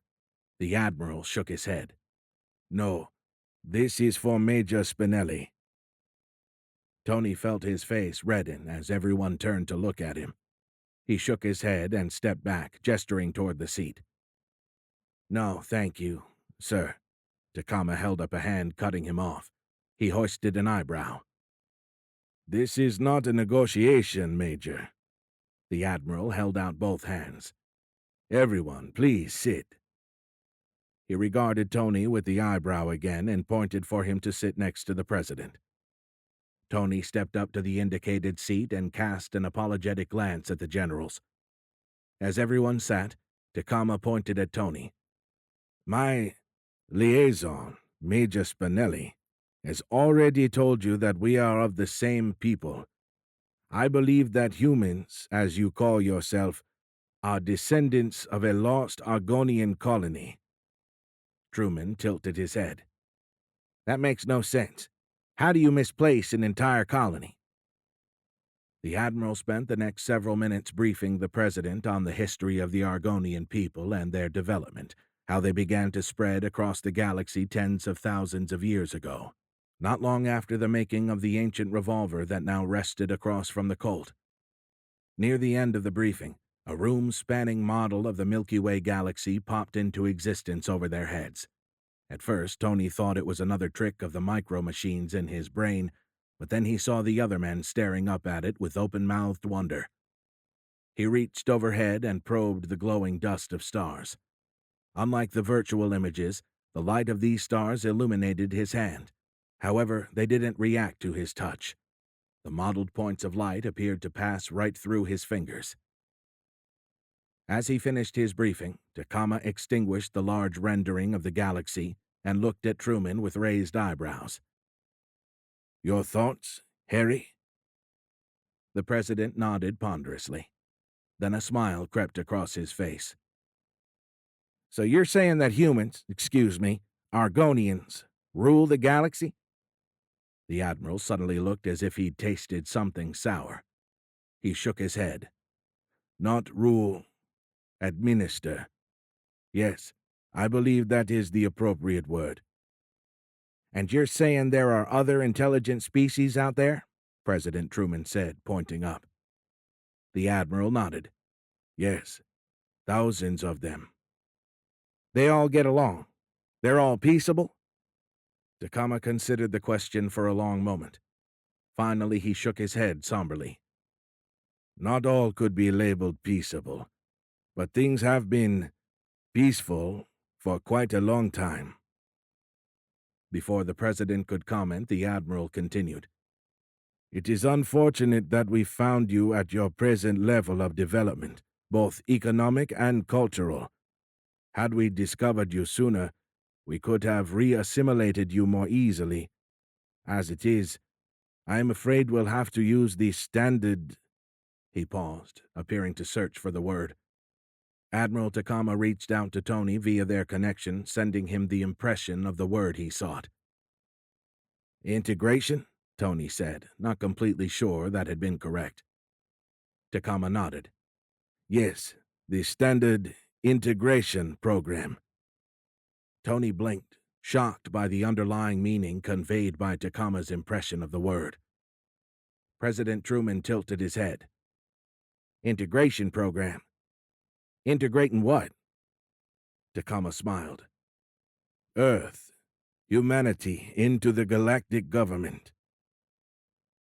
After a moment's hesitation, the president began to smile again, as he appeared to consider the potential benefits for the United States. Apparently seeing the same thing in the man's face, Takama shook his head. No, Harry. This will not benefit the United States, not any more than it will all others. Truman's smile faded a bit, but he nodded. Tony knew that once the president understood the admiral's full meaning, he wouldn't be smiling at all. Epilogue. Chapter 11. At Takama's instructions, Tony followed a series of flowing lights up a long corridor. The interior of the massive ship looked like something right out of a European Gothic cathedral. Ahead, the stream of gold light that ran along the floor turned and disappeared through a tall doorway. Bronze-colored fluted casing framed an opening that had a pointed arch at its peak. Tony reached the bend and stepped through. Mouth agape, he walked into the cavernous room beyond. It looked as if he had stepped into an arena-sized terrarium. Now standing in its middle, Tony slowly turned, scanning the room's interior. Rocky outcroppings protruded from every corner of the terrarium, as well as its walls, floor, and ceiling. Plants of varying colors and textures adorned each. He even saw small animals scurrying amongst them, moving too fast for him to identify shape or form. Turning from the doorway and its tall, pointed arch, Tony flinched and stepped back. Holy shit! You scared the hell... He stopped mid-sentence. Blinking, Tony stared open-mouthed at the person who had somehow snuck in as he'd surveyed the room. Strem? The woman smiled and nodded. Strem! Tony shouted, and stepped up to throw his arms around her, but they passed right through the woman. His momentum carried him forward, and then he passed through her entire body, too. Tony stumbled, but remained on his feet. When he turned back to Strem, he realized that this was another projection, similar to the one that had modeled the Milky Way in Admiral Takama's office. You're not real, Tony said, suddenly dejected. This was like rubbing salt in the wound, showing him the life he'd failed to save. He started to walk, but then the apparition raised an arm. Tony, wait. He stopped mid-step and then slowly turned toward her. Strem? She nodded again. He shook his head. How can this be? Strem tapped her temple as she had in the Hoover Dam parking lot. I told you. It's all up here. What? What does that mean? You're not here. This is just a simulation of some sort. No. This is me. Thanks to you, I'm whole again. Tony waved a hand through her body. You don't seem so whole to me. She smiled and tapped her temple again. I'm whole in here. In where? Her head tilted as she considered her words. Then Strem nodded. You would call it a computer, but it is much more. All deployed or traveling Argonians reside in both their bodies and in the computer. It's a parallel existence maintained in real time by communications that pass through a hole in folded space. But your ship lost its communications link when it lost the antimatter chamber. Strem nodded. Yes, so I was disconnected from my computer-based half. Now that you have returned my body and the memories it contained, you're whole again, Tony finished for her. Yes, my stream of consciousness is again one, and I'm home now in Argonia. Suddenly, a man holding a baby manifested out of thin air, standing next to Strem. He nodded to Tony. Thank you, he said, in an accent even thicker than Strem's. Then he nodded again and disappeared. Tony blinked and then looked at Strem. They are in there with you? Only until I get my new body. Tony's head spun with the idea of it. He stared at the floor. A million questions stormed through him, but only one mattered. What about his own wife and daughter? He looked up to see Strem shaking her head, a profoundly sad look on her face. No, Tony. We can't bring them back. His head lowered, eyes returning to the floor. But you did save me. You saved me for my husband and for my baby. Tony shook his head. No. You had a copy running in the computer. I didn't save you. He looked up and saw Strem's head shaking again. You made me whole. There are complications when there is a break in the continuity of one's consciousness. It leaves the computer-based version feeling like a mere copy. She shivered, and her eyes drifted from him. Finally, she looked at him and smiled. Thank you, Major Anthony Spinelli. You truly did save me. Tony stared at her for a long moment. Then he felt something loosen inside him, like an unrealized knot suddenly easing. Not all the way, not even half. But he thought this might be bearable. I think you saved me, Strem. She didn't respond, only gave him her Mona Lisa smile. Finally, Strem said, Interesting and challenging times ahead for you and your people. Tony returned the nod. Yes, there are. Do you think your leaders will adjust? Tony rubbed the back of his neck and shook his head. I don't know. President Truman was none too happy about Takama's conditions. He frowned and then shrugged. Time will tell. Strem nodded. Unfortunately, time is an asset of which your people will have, perhaps, too much. Tony nodded again. Perhaps. But I'll take today. He smiled hopefully. It's as good a day as any. To find out what happens next, be sure to check out the rest of the Sector 64 series, available on Audible, iTunes, and Amazon. Blue Heron hopes you have enjoyed our presentation of Sector 64, First Contact, by Dean M. Cole, performed by R.C. Bray. To be notified about Dean's new releases, please visit deanmcole.com/notify. Text copyright 2017, Dean M. Cole. Audio production copyright 2017 by Dean M. Cole and Blue Heron Audio. All rights reserved. No part of this recording may be played for an audience or reproduced in any form. It may not be streamed, downloaded, broadcast, or copied without written permission.